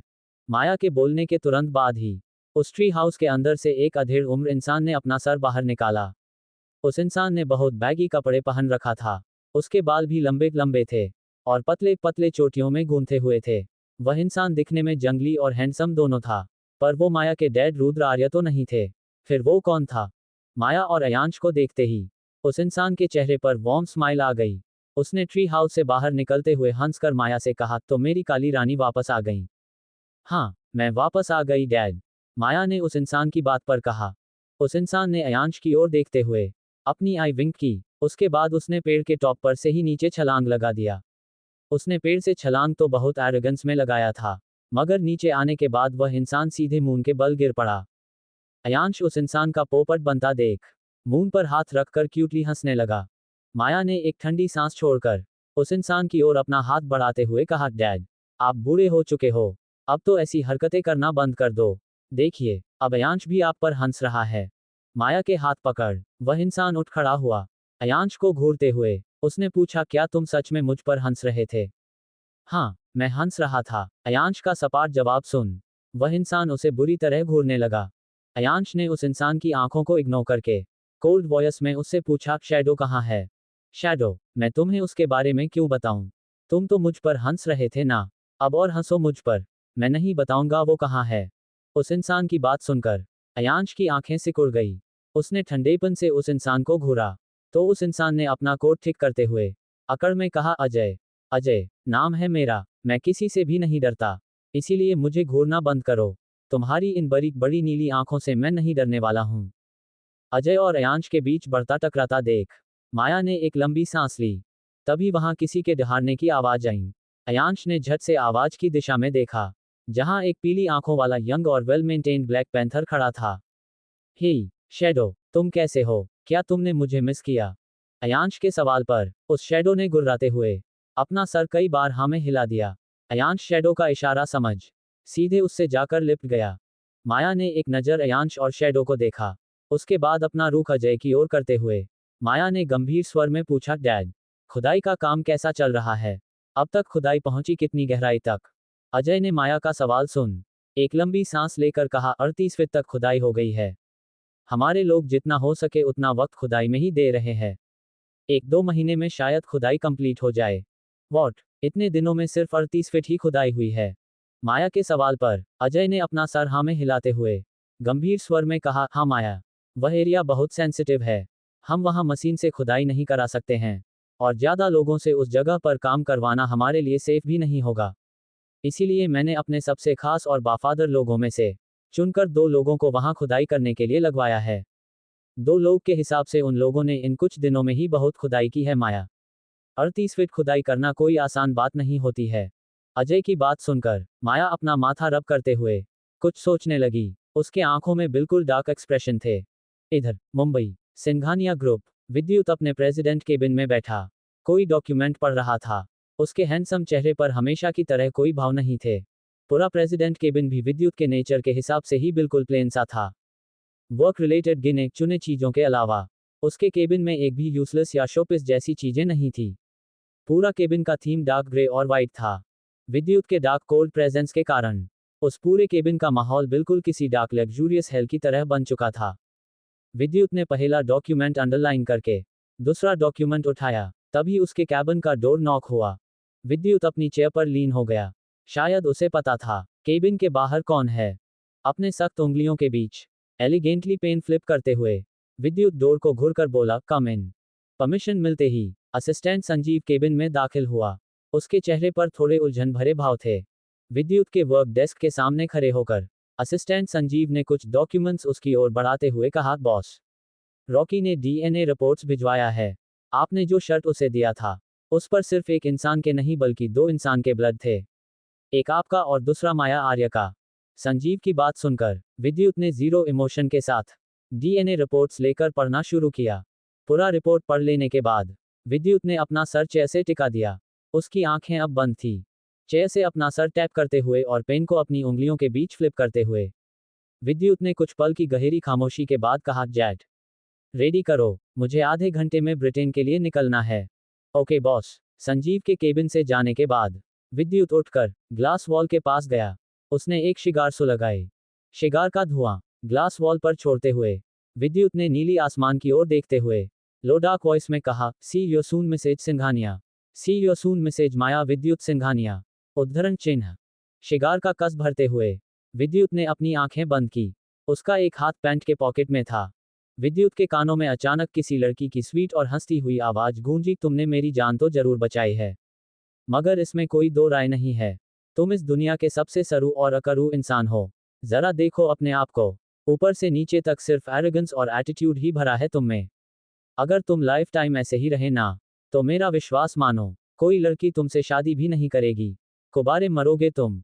अगर कोई लड़की मुझसे शादी नहीं करेगी, तो तुम अंत में मुझसे शादी कर लेना। मेरा तुम पर एहसान भी है। मैंने आज तुम्हारी जान बचाई है। तुम भी फ्यूचर में मुझसे शादी करके मुझे कुबारा मरने से बचा लेना। हाँ, भूल जाओ, तुम सच में बहुत बड़े बड़े सपने देखते हो, लेकिन इस सपने को भूल जाओ। मैं तुमसे कभी भी शादी नहीं करने वाली हूँ। लड़की की आखिरी लाइन कान में गूंजते ही विद्युत ही अपनी आंखें खोल दी। फिर से वही आवाज जिसने पिछले 6 सालों से उसका चैन चुरा लिया था। विद्युत ने शिगार एक लंबा कस भरा। उसकी समुद्र सी सुंदर गहरी नीली आंखों में सिर्फ खालीपन था। एपिसोड 16, विद्युत इन मायर्स बाथरूम। शिगार का कस भरते हुए विद्युत ने अपनी आंखें बंद की। उसका एक हाथ पैंट के पॉकेट में था। विद्युत के कानों में अचानक किसी लड़की की स्वीट और हंसती हुई आवाज गूंजी, तुमने मेरी जान तो जरूर बचाई है, मगर इसमें कोई दो राय नहीं है। तुम इस दुनिया के सबसे सरू और अकरू इंसान हो। जरा देखो अपने आप को, ऊपर से नीचे तक सिर्फ एरोगेंस और एटीट्यूड ही भरा है तुम में। अगर तुम लाइफ टाइम ऐसे ही रहे ना, तो मेरा विश्वास मानो, कोई लड़की तुमसे शादी भी नहीं करेगी। कुबारे मरोगे तुम। अगर कोई लड़की मुझसे शादी नहीं करेगी, तो तुम अंत में मुझसे शादी कर लेना। मेरा तुम पर एहसान भी है। मैंने आज तुम्हारी जान बचाई है। तुम भी फ्यूचर में मुझसे शादी करके मुझे कुबारा मरने से बचा लेना। हाँ, भूल जाओ, तुम सच में बहुत बड़े बड़े सपने देखते हो, लेकिन इस सपने को भूल जाओ। मैं तुमसे कभी भी शादी नहीं करने वाली हूँ। लड़की की आखिरी लाइन कान में गूंजते ही विद्युत ही अपनी आंखें खोल दी। फिर से वही आवाज जिसने पिछले 6 सालों से उसका चैन चुरा लिया था। विद्युत ने शिगार एक लंबा कस भरा। उसकी समुद्र सी सुंदर गहरी नीली आंखों में सिर्फ खालीपन था। एक ऐसा खालीपन जो बिल्कुल तूफान से पहले फैली शांति की तरह थी। इधर आर्य मैंशन, लंदन। जंगल से वापस आने के बाद माया अयांश को लेकर बाथरूम में गई। हॉर्स राइडिंग की वजह से उसके शरीर पर हल्का पसीना आ गया था, और शैडो के साथ मिट्टी में खेलने की वजह से अयांश का शरीर भी बहुत गंदा हो चुका था। उन दोनों को एक अच्छे शावर की जरूरत थी। बाथरूम के अंदर माया ने अयांश को बाथटब में खड़ा कराकर उसका टी शर्ट रिमूव किया। टी शर्ट रिमूव होने तक तो अयांश शांति से अपनी पलकें झुकाकर माया की ओर टकटकी लगाए देखता रहा, मगर माया जैसे ही उसके शॉर्ट्स रिमूव करने को हुई, वैसे ही अयांश ने घबरा कर माया का हाथ पकड़ लिया। माया ने अयांश के नन्हे नन्हे हाथों की ओर देखा, जो बड़ी ही मजबूती और घबराहट से उसके दोनों हाथ को पकड़े हुए थे। माया ने एक लंबी सांस लेकर अपना सर उठा अयांश की ओर देखा। अयांश का छोटा सा हैंडसम चेहरे सुर्ख लाल हो गया था। माया उसके शॉर्ट्स रिमूव करने वाली थी। इसी एक बात को सोच अयांश शर्म से लाल हो गया था। अयांश को यूं खुद से शर्माता देख माया को हंसी आ गई। अयांश अपना छोटा सा सर झुकाए धरती में आंख गड़ाकर बड़ी ही क्यूटली अपनी लिप्स बाइट कर रहा था। माया ने अयांश का छोटा सा लाल पर चूका चेहरा अपने हाथों में भर लिया। अयांश का चेहरा अपनी ओर कर माया ने मुस्कुराते हुए प्यार से उसकी नोज से अपनी नोज रब करके पूछा, oh my little red baby, आप ऐसे मुझसे शर्मा क्यों रहे हो? मैंने तो ऑलरेडी आपको कई बार बैगर कपड़ों के देख रखा है। अब आप ऐसे शाई बिहेव क्यों कर रहे हो? माया की बात सुनकर अयांश ने अपने रेड लिप्स भींच लिए। माया के गर्दन में अपने नन्हे नन्हे हाथ लपेट अयांश ने अपना चेहरा माया के गर्दन में छुपाकर धीमी आवाज में कहा, पहले मैं छोटा था मम्मा, पर अब मैं बड़ा हो गया हूँ। मुझे आपके सामने बगैर कपड़ों में आने में अब शाई फील होता है। Now I feel completely uncomfortable showing my next generation to others. आप प्लीज मुझे शॉर्ट्स में ही नहला दीजिए, या फिर आप बाहर जाए, मैं खुद से नहा लूंगा। अयांश की बात सुनकर माया जोर जोर से हंसने लगी। उसके बेटे ने अपने लोअर बॉडी का नाम नेक्स्ट जनरेशन रखा था। उसे अब लोगों के सामने नेकेड जाने में अनकंफर्टेबल फील होता था, वो भी महज 3 साल की उम्र में। माया की हंसी सुनकर अयांश के भावहीन चेहरे पर हल्की स्माइल आ गई। उसके लिए अपनी मम्मा की हंसी किसी मेस्मराइजिंग म्यूजिक से कम नहीं थी। मगर अयांश को जैसे ही समझ आया माया उसकी बातों पर हंस रही है, वैसे उसने अपने लिप्स सिकोड़ गए। अयांश ने अपना छोटा सा चेहरा माया के गर्दन से बाहर निकाल मासूमियत से कहा, मम्मा, मैं अपने थॉट्स को लेकर बिल्कुल सीरियस हूँ। प्लीज आप मुझ पर ऐसे मत हंसिए, मुझे बिल्कुल भी अच्छा नहीं लग रहा है। अयांश का नाराज और गंभीर चेहरा देख माया ने बड़ी ही मुश्किल से अपनी हंसी कंट्रोल की। अयांश को अपनी बाहों में भरकर माया ने उसके दोनों गाल पर बारी बारी से किस करते हुए प्यार से कहा, ओके बेबी, मैं अब नहीं हंस रही आप पे। मुझे आपके थॉट्स की कद्र है, पर मैं आपको अकेले यहाँ नहीं छोड़ सकती, इसीलिए मैं आपको शॉर्ट्स में ही नहला देती हूँ। इससे आपको कोई प्रॉब्लम तो नहीं है ना? माया की बात सुनकर अयांश ने कुछ पल सोचा। अगर माया उसे शॉर्ट्स में नहला देती तो उसे कोई दिक्कत नहीं थी। अयांश जानता था उसकी मम्मा उसकी सेफ्टी को लेकर कोई कॉम्प्रोमाइज नहीं करेगी, इसीलिए उसने माया को हाँ कह दिया। माया ने अयांश का जवाब सुनकर उसे नहलाना शुरू किया। अयांश को पूरी तरह नहला देने के बाद माया ने उसका बॉडी टॉवल से सुखाया। उसके बाद फिर अयांश और माया दोनों की क्यूरियस नजरें अयांश के भीगे हुए शॉर्ट्स पर जा टिकी। माया ने शॉर्ट्स के ओर देखते हुए कहा, अब क्या इसे तो रिमूव करना जरूरी है? जरूरी तो है। अयांश माथे पर शिकन की लकीरें देख माया ने मुस्कुराकर उसके बाल में हाथ फेरते हुए कहा, ठीक है, मैं एक काम करती हूँ, मैं अपनी आंखें बंद करके इसे खोल देती हूँ। बाद में आंखें खोलने से पहले मैं आपको टॉवल से रैप कर दूंगी, ओके? ओके। अयांश की हामी सुनकर माया ने अपनी आंखें बंद करके बड़ी बारीकी के साथ अयांश का शॉर्ट्स रिमूव किया। तो अयांश ने झट से अपने हाथ से अपनी लोअर बॉडी को कवर कर लिया। माया ने अयांश को जल्दी से टॉवल में लपेट दिया। इस दौरान उसने अपने कहे मुताबिक एक बार भी अपनी आंखें नहीं खोली थी। अयांश को बेडरूम में वापस लाकर माया ने उसे बेड पर बिठा दिया। बंद आंखों के साथ ही अयांश के कपड़े चेंज करने के बाद माया वापस बाथरूम में खुद शावर लेने चली गई। इधर बेड पर कुछ पल तक खामोशी से सर झुकाए बैठे रहने के बाद अयांश को कुछ याद आया। उसने झट से नाइट स्टैंड से अपना आईपैड उठाया और उसके सर्च इंजन में जाकर सर्च किया, विद्युत सिंघानिया। अयांश को इंटरनेट पर विद्युत के बारे में ज्यादा इन्फॉर्मेशन तो नहीं मिली, मगर विद्युत की कई सारी इमेजेस उसे जरूर मिल गई। अयांश एक एक करके विद्युत की सारी इमेजेस घूरने लगा। उसने माया के फोन में जब से मैसेज माया विद्युत सिंघानिया पढ़ा था, तब से ही उसके दिमाग में विद्युत को लेकर कई सारे सवाल उठने लगे थे।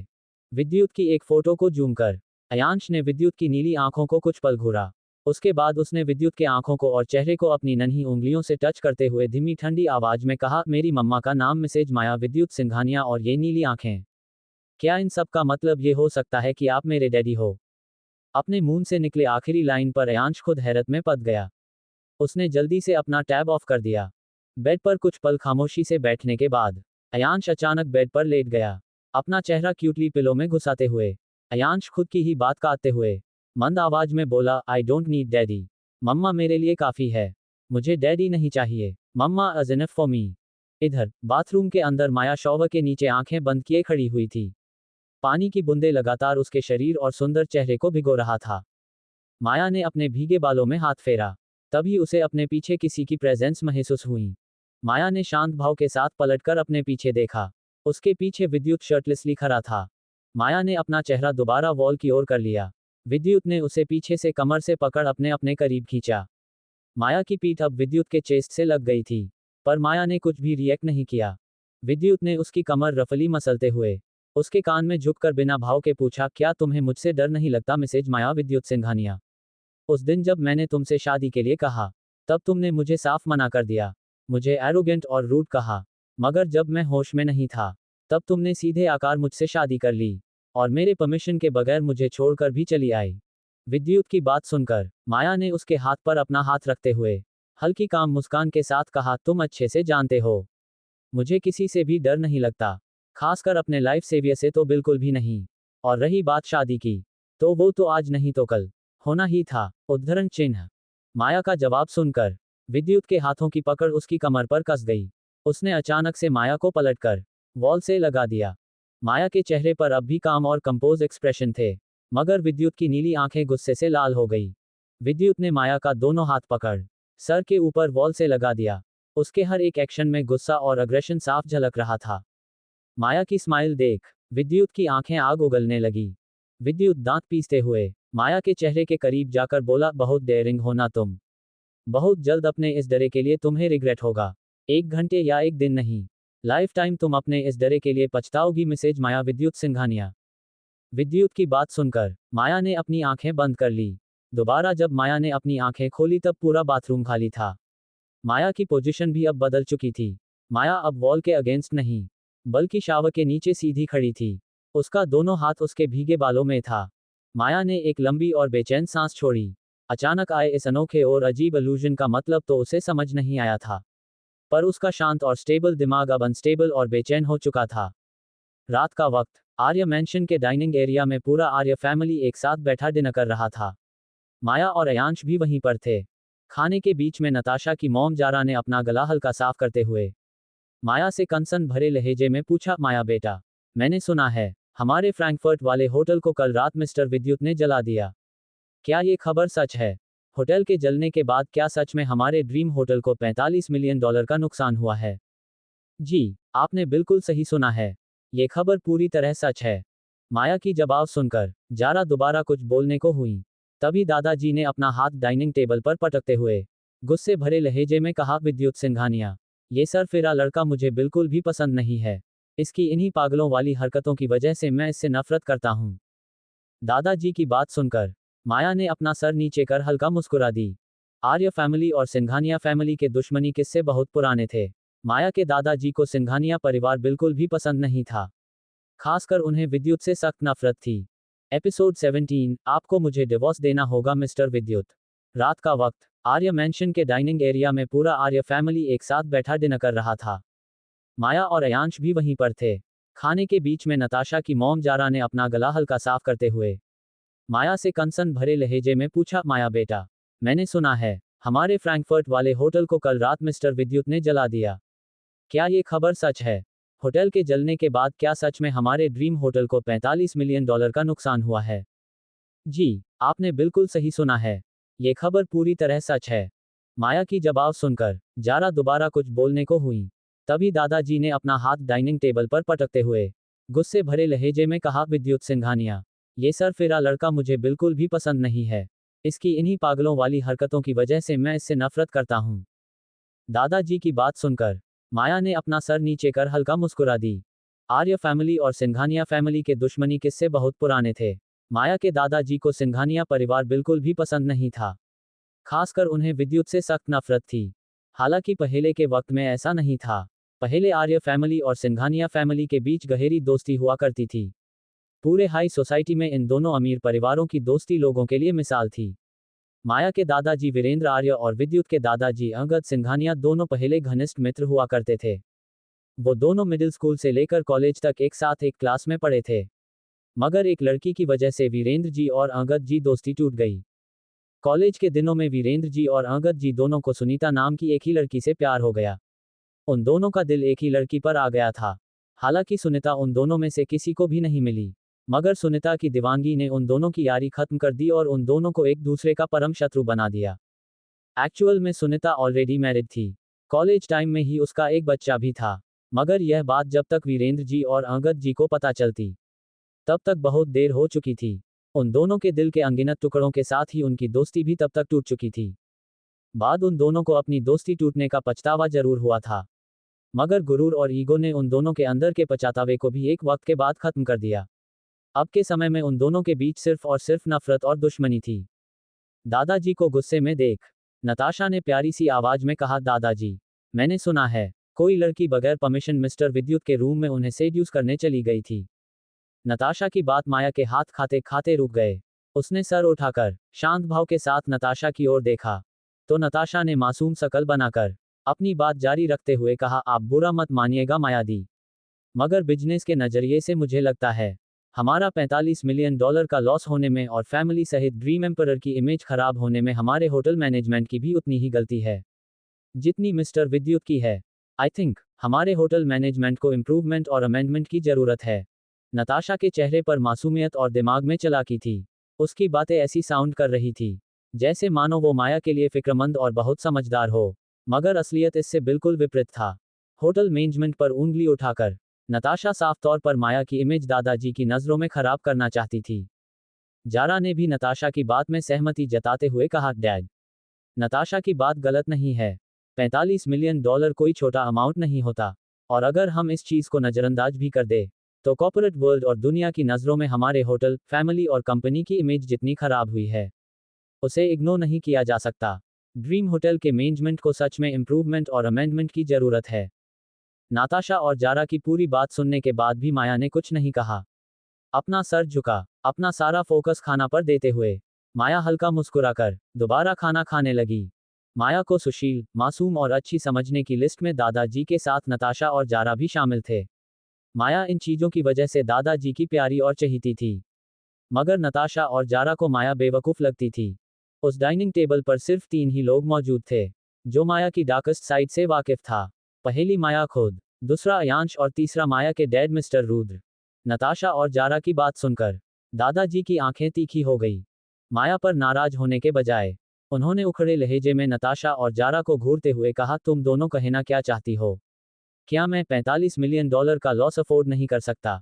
दादाजी की बात सुनकर नताशा और जारा हैरान हो गए।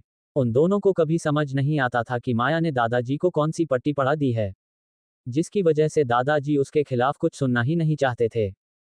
जारा झट से बात संभालते हुए बोली, नहीं डैड, हमारी बातों का मतलब ये नहीं था। हम तो बस माया को सब कुछ बताकर एडवाइस दे रहे थे। हमारा कोई गलत इंटेंस नहीं है। जारा की बात पर दादाजी ने उसे सख्ती से घूरते हुए कहा, मेरी माया की मैनेजमेंट में ड्रीम होटल ने $multi-billion का टर्नओवर दिया है। तुम दोनों को माया को एडवाइस देने की जरूरत नहीं है। उसे तुम दोनों से बेहतर पता है इस मामले से कैसे निपटना है। दादाजी की बात सुनकर नताशा और जारा का दिल जलन और नफरत से भर गया। उन दोनों ने अपना गुस्सा दबाते हुए अपनी मुट्ठियां भींच ली। उन दोनों माँ बेटी की ओर एक नज़र देख माया ने हल्की मुस्कान के साथ दादाजी को शांत कराते हुए बोली, दादाजी प्लीज, आप आंटी और नताशा को गलत मत समझिए। उन दोनों को मेरी फिक्र है, इसी वजह से वो मुझे समझा रही है।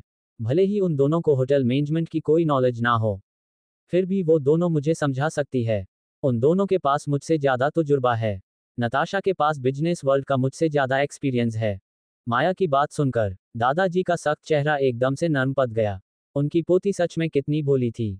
नताशा 17 साल की उम्र में एम्परर इंडस्ट्री के एक प्रोजेक्ट में इन्वॉल्व हो गई थी।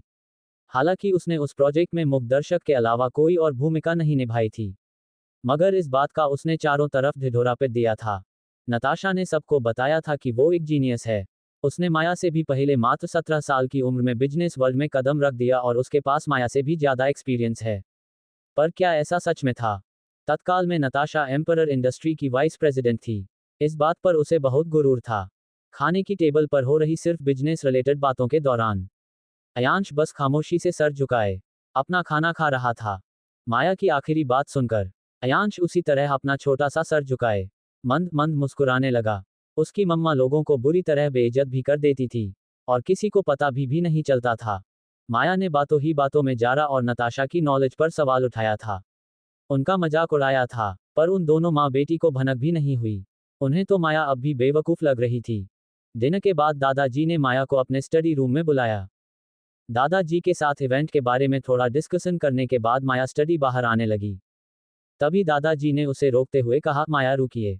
माया रुक गई। उसने पलटकर दादाजी की ओर देखा तो दादाजी ने एक पेपर उसकी ओर बढ़ाते हुए कहा, मैं चाहता हूँ इस बार ड्रीम एम्परर का 100th एनिवर्सरी सबसे यादगार बने। पूरी दुनिया इस इवेंट को याद रखे। दादाजी की बात सुनकर माया ने उनके हाथ में मौजूद पेपर की ओर देखा। उस पेपर में कुछ लोगों के नाम थे। दादी जी माया की नज़रें भांप कर गंभीर स्वर में बोले, इस पेपर में कुछ ऐसे लोगों के नाम है जिससे मिलना बहुत मुश्किल होता है। आप इन लोगों के नाम गेस्ट लिस्ट में ऐड कर दीजिए। मैं इन लोगों को जानता हूँ। मैं इनसे पर्सनली इवेंट में आने के लिए बात कर लूँगा। इन लोगों के आने पर इवेंट और आपकी वैल्यू भी बढ़ जाएगी और आपकी इमेज भी इन लोगों के आने से इम्प्रूव होगी। दादाजी की बात सुनकर माया का खाली दिल भी वार्म से भर गया। दादाजी और देख माया बस हल्का मुस्कुरा दी। उसे किसी से हेल्प लेना पसंद नहीं था, पर अपने दादाजी की बात माया कभी टालती नहीं थी। लिस्ट लेकर माया सीधे अपने रूम में वापस आई। अयांश बेड पर आलती पालती मारकर बैठा उसके आने का इंतजार कर रहा था। माया ने नेम लिस्ट नाइट स्टैंड के ड्रॉर में रखते हुए अयांश से कहा, बेबी आप अब तक सोए क्यों नहीं? मैंने कहा था मुझे वापस आने में देर लग जाएगी। आपको अब तक सो जाना चाहिए था ना। टाइम देखो 11 बजने वाला है। माया के सवाल पर अयांश ने अपना छोटा सा सर उठा उसकी ओर प्यार से देखते हुए कहा, मैंने सोने की कोशिश की थी मम्मा, पर मुझे नींद नहीं आई, इसीलिए मैं आपका वेट करने लगा। अयांश की आवाज हमेशा की तरह धीमी और आकर्षक थी। उसकी आवाज सुनने में इतनी प्यारी लगती थी कि उसके कुछ भी बोलने पर माया के चेहरे पर स्माइल आ जाती थी। अगर माया के बस चले तो वो पूरे दिन अयांश की आवाज ही सुनती रहे। माया मुस्कुराते हुए बेड पर आ गई। उसने अयांश को अपनी बाहों में भरते हुए उसके फॉरहेड पर प्यार से किस करके कहा, ठीक है, अब मैं आ गई हूँ, चलो अब जल्दी से आंख बंद करो और सो जाओ। माया की बात मानकर अयांश ने अपनी आंखें बंद कर ली।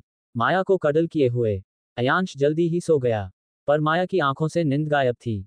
उसके दिमाग में सिर्फ विद्युत चल रहा था। बाथरूम हुए उस अल्यूजन के बाद से माया विद्युत के बारे में सोचने से खुद को रोक नहीं पा रही थी। लगभग 1 घंटा सीलिंग को घूरने के बाद माया ने अपनी आंखें बंद कर ली।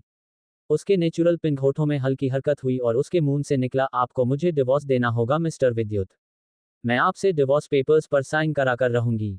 आपकी वजह से मैं अपने दादाजी को नाराज नहीं कर सकती। दूसरी तरफ नताशा गुस्से में अपने रूम में इधर उधर चक्कर काट रही थी। नफरत और जलन उसके चेहरे पर साफ झलक रहा था। तभी जारा उसके रूम में दाखिल हुई। जारा को देख नताशा गुस्से से बोली, मॉम देखा, आपने इतना सब होने के बाद भी दादाजी उस माया की साइड ले रहे थे। न जाने उस विच ने दादाजी पर कौन सा जादू कर दिया है। दादाजी तो उसके खिलाफ एक शब्द नहीं सुनना चाहते हैं। नताशा की बात सुनकर जारा के चेहरे पर शातिर मुस्कान उभर आई। जारा अपने हाथ में मौजूद पैकेट नताशा को दिखाते हुए नफरत से बोली, तू अब फिक्र मत कर नताशा, कल की पूल पार्टी के बाद तेरे दादाजी माया से नफरत करने लगेंगे। वारिश बनने का हर रास्ता कल की पूल पार्टी के बाद बंद हो जाएगा माया के लिए। नताशा की आंखों में चमक आ गई। अपनी मॉम की बात सुनकर जारा के हाथ में मौजूद पैकेट के अंदर व्हाइट पाउडर था। नताशा ने उस पाउडर की ओर देखते हुए थोड़े शक भरी आवाज में जारा से पूछा, मॉम, ये ड्रग माया पर असर तो करेगा ना? कहीं पिछली बार की तरह इस ड्रग का भी माया पर कोई असर नहीं हुआ तो? नताशा की बात पर जारा टेढ़ी और कॉन्फिडेंट स्माइल के साथ बोली, इस बार ऐसा कुछ नहीं होगा नताशा। ये ड्रग बहुत खास है। तेरे मामा जी ने इसे अंडरवर्ल्ड से जुड़े लोगों से खरीदा है। इसका माया पर असर होना तय है। अपनी मॉम की बात सुनकर नताशा आंखों में चमक लिए उस ड्रग को अपने हाथ में लेकर देखने लगी। एपिसोड 18 अटेम्प्ट टू किल माया।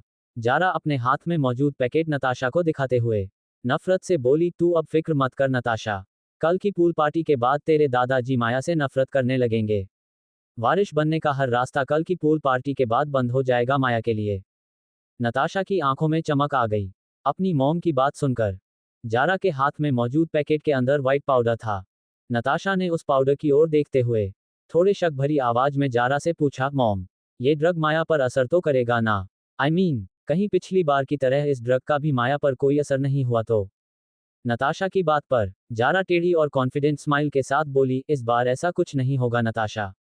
ये ड्रग बहुत खास है। तेरे मामा जी ने इसे अंडरवर्ल्ड से जुड़े लोगों से खरीदा है। इसका माया पर असर होना तय है। अपनी मॉम की बात सुनकर नताशा आंखों में चमक लिए उस ड्रग को अपने हाथ में लेकर देखने लगी। ड्रग को देखते हुए नताशा भभना कर बोली, मैंने सोचा था उस रियल अयांश के माया की जिंदगी में आने पर माया को प्रॉब्लम होगी, पर ऐसा कुछ नहीं हुआ। अयांश की वजह से तो वो विच माया दादाजी के और करीब चली गई। नताशा की बात सुनकर जरा कुछ सोचने लगी। इधर माया का बेडरूम। लंबे वक्त तक बेड पर इधर उधर करवटें बदलने के बाद माया नींद के आगोश में चली गई। अयांश भी उससे लिपट कर सो रहा था। रात के एग्जैक्ट 12 बजे माया के रूम के बालकनी का डोर खुला। एक mask man full red outfit में माया के रूम में दाखिल हुआ। रूम में चारों तरफ अपनी तेज और सरसरी नजर घुमाने के बाद वह मास्क मैन माया के बेड की ओर बढ़ गया। पूरे रूम में गहरा अंधेरा छाया हुआ था, मगर इसके बावजूद वह मास्क मैन कॉन्फिडेंटली माया के बेड की ओर बढ़ रहा था। उसके बाएं हाथ में मौजूद धारदार सिल्वर नाइफ अंधेरे में भी चमक रही थी। माया के बेड के करीब आकार उस मास्क मैन ने नाइफ माया की ओर पॉइंट किया। तभी एकदम से रूम की लाइट्स ऑन हो गई। Hello, welcome to my master bedroom. अचानक आई प्यारी आवाज सुनकर वह मास्क मैन चौंक गया। उसने हैरत से देखा, माया बेड पर आलथी पालथी मारकर बैठी शांति से मुस्कुराते हुए उसकी ओर देख रही है। वह मास्क मैन अलर्ट हो गया। उसने जल्दी से चाकू से माया पर अटैक किया, मगर माया ने बड़ी ही आसानी से बीच में ही उसका कलाई पकड़ ली। माया की मूव इतनी शार्प और पकड़ इतनी मजबूत थी कि वह मास्क मैन चाह कर भी माया की पकड़ से अपना हाथ छुड़ा नहीं पा रहा था। उसे स्ट्रगल करता देख माया ने बॉर्डम से यौन करते हुए कहा, छोड़ दो, तुम्हारे इस स्ट्रगल का कोई फायदा नहीं होने वाला, तुम खुद को मुझसे नहीं छुड़ा पाओगे, इसीलिए अच्छे बच्चे की तरह मेरी बात मानो, फालतू का स्ट्रगल करना छोड़ दो और बताओ मुझे तुम्हें यहाँ किसने भेजा है, तुम यहाँ क्यों आए हो, क्या तुम यहाँ मुझे मारने आए हो। माया की बात सुनकर वह मास्क मैन रुक गया। उसने सर उठाकर माया की ओर देखा। माया के चेहरे पर अब भी कामनेस और स्माइली एक्सप्रेशन थे। माया की ओर देखते हुए उस मास्क मैन ने भारी आवाज में कहा, तुम जो कर रही हो उसे बंद कर दो, जितनी जल्दी हो सके खुदाई रुकवा दो और वहां से अपने लोगों को वापस बुलावा लो। उस जगह पर हम लोगों का हक है, अगर तुम हमारे रास्ते में आई तो हम लोग तुम्हें जान से मार देंगे। उस मास्क मैन की बात सुनकर माया गहराई से मुस्कुराने लगी। उसकी भूरी आंखों में अब भी बेखौफी और निडर थी। माया उस मास्क मैन की आंखों में घूरते हुए डिटर्मिनेशन से बोली, big dream with your little eyes. Maya का जवाब सुनते ही उस मास्क मैन ने अपनी नाइफ छोड़ दी। दूसरे हाथ से किसी निंजा की तरह शार्पली नाइफ कैच कर उस मास्क मैन ने तेजी से माया पर दोबारा अटैक किया, मगर माया इस भी उसके हमले से बच गई। माया की हर एक मूव फाइटिंग स्किल में ग्रेस और स्मूथनेस दोनों थी। माया ने खुद को डिफेंड करने के बाद उस मास्क मैन के पेट में तेजी से पंच किया। उस मास्क मैन को माया के पंच से तेज चोट लगा। उसका नाइफ उसके हाथ से छूटकर नीचे गिर गया। माया नाइफ जमीन से उठा उसकी ओर बढ़ी तो वह मास्क मैन दर्द से कराह कर अपना पेट पकड़े बालकनी की तरफ भागा। माया जल्दी उसके पीछे गई, मगर जब तक माया बालकनी में आई तब तक वह मास्क मैन किसी निंजा की तरह बालकनी से भाग चुका था। माया ने गौर से मैंशन के पीछे मौजूद जंगल की ओर देखा। वह मास्क मैन जंगल की ओर ही अपना पेट पकड़े भाग रहा था। माया की शांत आंखें उसे देखकर सर्द हो गई। माया जल्दी से रूम में वापस आई। अपने फोन से किसी को मैसेज करने के बाद माया ने बेड की ओर देखा। अयांश अब भी आराम से सो रहा था। कुछ सेकंड बाद ही माया के फोन पर किसी चीज का नोटिफिकेशन आया। माया ने अपना फोन चेक किया। कुछ वक्त बाद माया बालकनी का दूर और विंडो लॉक करके दोबारा बेड पर लेट गई। उसने करवट बदलकर अयांश की ओर देखा। शायद अगर समय रहते उसकी नींद ना खुलती तो वह मास्क मैन उसके बाद अयांश को भी नुकसान पहुंचाता। माया ने गहरी सांस ली। माया खुद एक पहेली, एक मिस्ट्री थी। ऊपर से जो लोग उसके खिलाफ थे वो लोग भी एक पहेली ही थे। माया ने अयांश को दोबारा अपनी बाहों में भर लिया। उसकी पकड़ इस बार अयांश पर मजबूत थी। इस वक्त माया के चेहरे पर स्माइली एक्सप्रेशन ना होकर दो रेयर एक्सप्रेशन थे, इनसिक्योरिटी और डर के एक्सप्रेशन। शायद इन दोनों की वजह अयांश ही था। अगली सुबह अयांश की नींद माया से पहले खुल गई।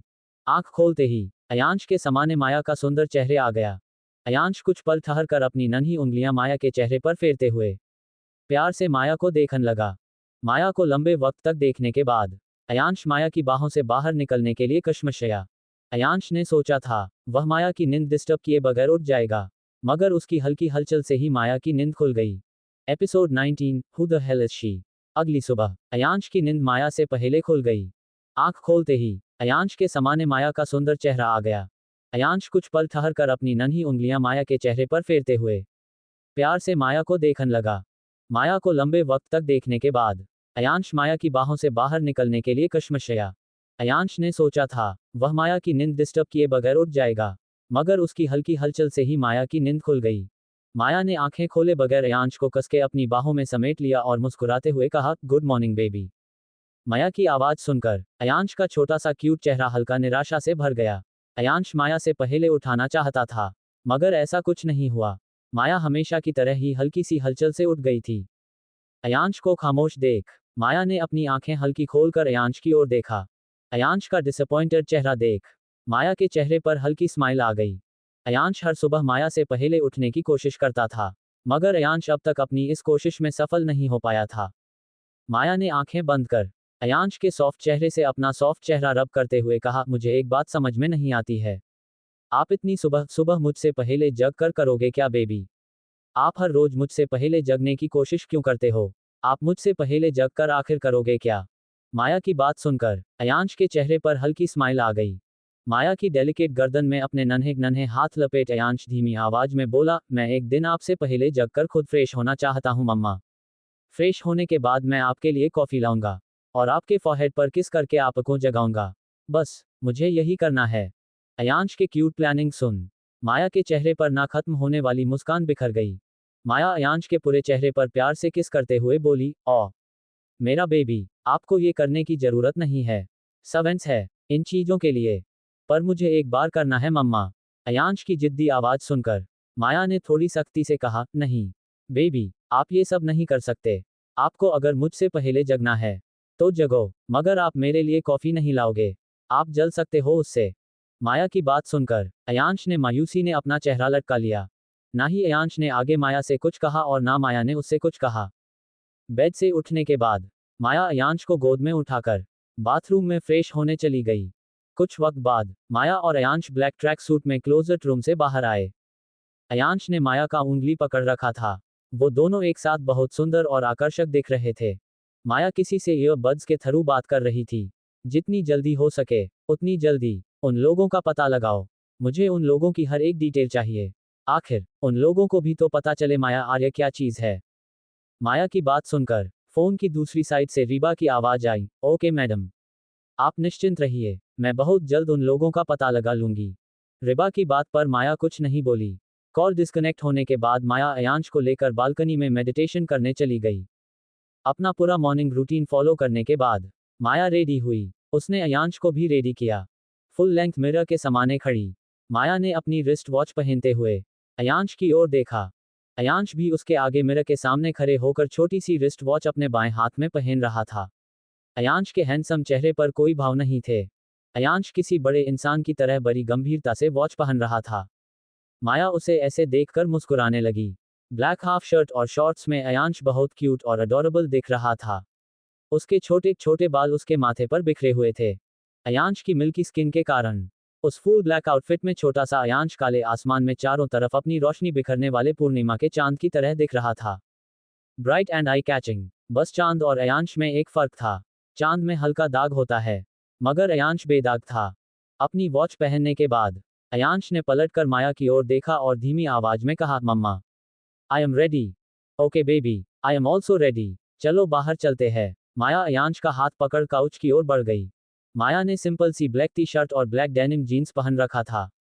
उसके बाएं हाथ में महंगी ब्लैक चेन वॉच मौजूद थी। माया के कपड़े भले ही लुक वाइट सिंपल थे, मगर उन कपड़ों की फैब्रिक बेशकीमती थी। माया के T shirt jeans custom made थे। माया का फेस बिल्कुल मेकअप लेस था। माया को शुरू से ही मेकअप करना पसंद नहीं था, और ना ही उसे मेक की जरूरत थी। माया की कागज सी पतली मिल्की स्किन, परफेक्ट और डिफरेंट फेस कट, बगैर मेक के भी माया को ग्रीक ऑफ गॉडेस से ज्यादा अट्रैक्टिव लुक देती थी। कहते सुंदर लोग कुछ भी करे या पहने सुंदर ही लगते हैं। माया के साथ भी कुछ वैसा ही था। टी शर्ट, जीन्स और स्नीकर में ही माया बेहद ही चार्मिंग और अट्रैक्टिव दिखती था। उसका ऑरा बिल्कुल अगल और काम था। माया के आसपास हमेशा एक ऐसी कामनेस और आंखों में कॉन्फिडेंस होता था, जिससे कोई भी इंसान नर्वस हो जाए। काउच से अपना ओवरकोट उठा माया अयांश के साथ रूम से बाहर आई। डाइनिंग एरिया में आते ही माया की नज़र अपने दादाजी पर गई। दादी जी माया और अयांश के आने का ही इंतजार कर रहे थे। डाइनिंग टेबल पर उनके अलावा कोई और नहीं था।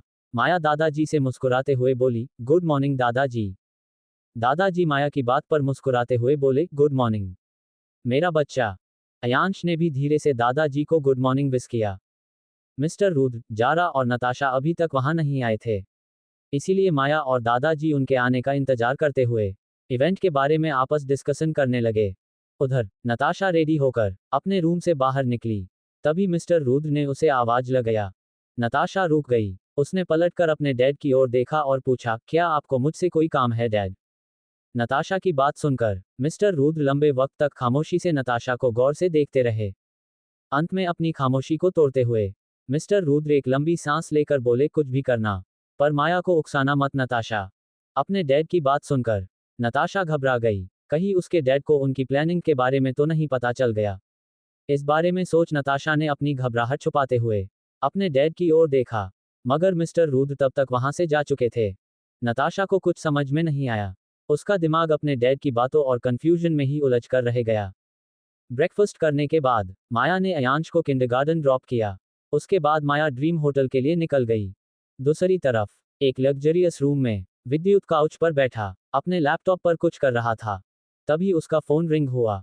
विद्युत ने कॉल रिसीव किया तो फोन की दूसरी साइड से संजीव की आवाज आई, boss, Mr Kashyap fort resort में आपसे मीटिंग करना चाहते हैं। संजीव की बात सुनकर विद्युत ने बिना भाव के लैपटॉप स्क्रीन पर अपनी ठंडी नजरें गड़ाए हुए कहा, ठीक है, उसे कहो मैं शाम को उससे मिलता हूँ, अभी मैं थोड़ा बिजी हूँ। Okay boss. कॉल डिस्कनेक्ट होने के बाद विद्युत कुछ वक्त तक लैपटॉप पर कुछ देखता रहा। कुछ वक्त बाद विद्युत लैपटॉप ऑफ कर रूम से बाहर निकल गया। दूसरी तरफ ड्रीम होटल के बाहर कई सारी ब्लैक लग्जूरियस का एक स्मूथ स्पीड के साथ आकार रुकी। उन कार्स के बीच में मौजूद रोल्स रॉयस कार के पैसेंजर सीट का डोर ओपन कर सुमित का से बाहर आया। उसने जाकर का बैक डोर ओपन किया तो माया का से बाहर आई। उसके एक हाथ में ओवरकोट लटका हुआ था और दूसरा हाथ जीन्स के पॉकेट में था। माया उस पोस्टर में बेहद ही एलिजेंट दिख रही थी।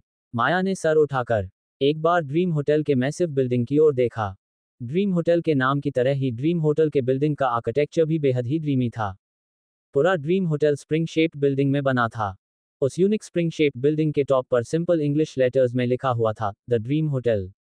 ड्रीम होटल का एक्स्ट्रॉर्डिनरी आर्किटेक्चर ही बताता था क्यों ड्रीम होटल दुनिया का सबसे बड़ा होटल चेन है। माया ने होटल से अपनी नजरें हटा सीधे होटल के अंदर चली गई। सुमित भी उसके साथ ही कुछ बोलते हुए चल रहा था। माया और सुमित जैसे ही होटल लॉबी में आए वैसे ही उन दोनों के कान में किसी के चिल्लाने की आवाज पड़ी। माया रुक गई। उसने पलटकर आवाज की दिशा में देखा तो पाया कोई खूबसूरत लड़की होटल के स्टाफ पर चिल्ला रही है। स्टाफ पर चिल्लाते हुए उस लड़की ने गुस्से में कहा, क्या यही तुम लोगों के होटल की सर्विस है? क्या तुम लोग ऐसे ही गेस्ट को ट्रीट करते हो? तुम्हें मैंने एक ग्लास नॉर्मल पानी लाने को कहा था और तुम ये क्या उठाकर ले आई? क्या तुम इस गर्म पानी से मेरा मुंह जलाना चाहती हो? उस लड़की की गुस्से भरी आवाज सुनकर माया ने को आईब्राउज आपस में जुड़ गई। उसने सवालिया नजरों से सुमित की ओर देखा। Who the hell is she? Maya के सवाल पर सुमित ने उस लड़की के बारे में माया को बताते हुए कहा, मैडम, इसका नाम लिंडा है। कुछ दिनों से इसकी टीम हमारे होटल में रुकी हुई है। ये लोग यहाँ पर फिल्मिंग कर रहे हैं जिससे हमारे होटल का प्रमोशन होगा। हमारे होटल ने भी इसकी मूवी में इन्वेस्ट किया है। सुमित की बात सुनकर माया ने दोबारा लिंडा की ओर देखा। तभी लिंडा से एकदम से गुस्से में गर्म पानी का ग्लास होटल स्टाफ के मुंह पर उड़ेल दिया। Episode 20, let's take shower together Mrs Maya Vidyut Singhania. माया और सुमित जैसे ही होटल लॉबी में आए वैसे ही उन दोनों के कान में किसी के चिल्लाने की आवाज पड़ी। माया रुक गई। उसने पलटकर आवाज की दिशा में देखा तो पाया कोई खूबसूरत लड़की होटल के स्टाफ पर चिल्ला रही है। स्टाफ पर चिल्लाते हुए उस लड़की ने गुस्से में कहा, क्या यही तुम लोगों के होटल की सर्विस है? क्या तुम लोग ऐसे ही गेस्ट को ट्रीट करते हो? तुम्हें मैंने एक ग्लास नॉर्मल पानी लाने को कहा था और तुम ये क्या उठाकर ले आई? क्या तुम इस गर्म पानी से मेरा मुंह जलाना चाहती हो? उस लड़की की गुस्से भरी आवाज सुनकर माया ने को आईब्राउज आपस में जुड़ गई।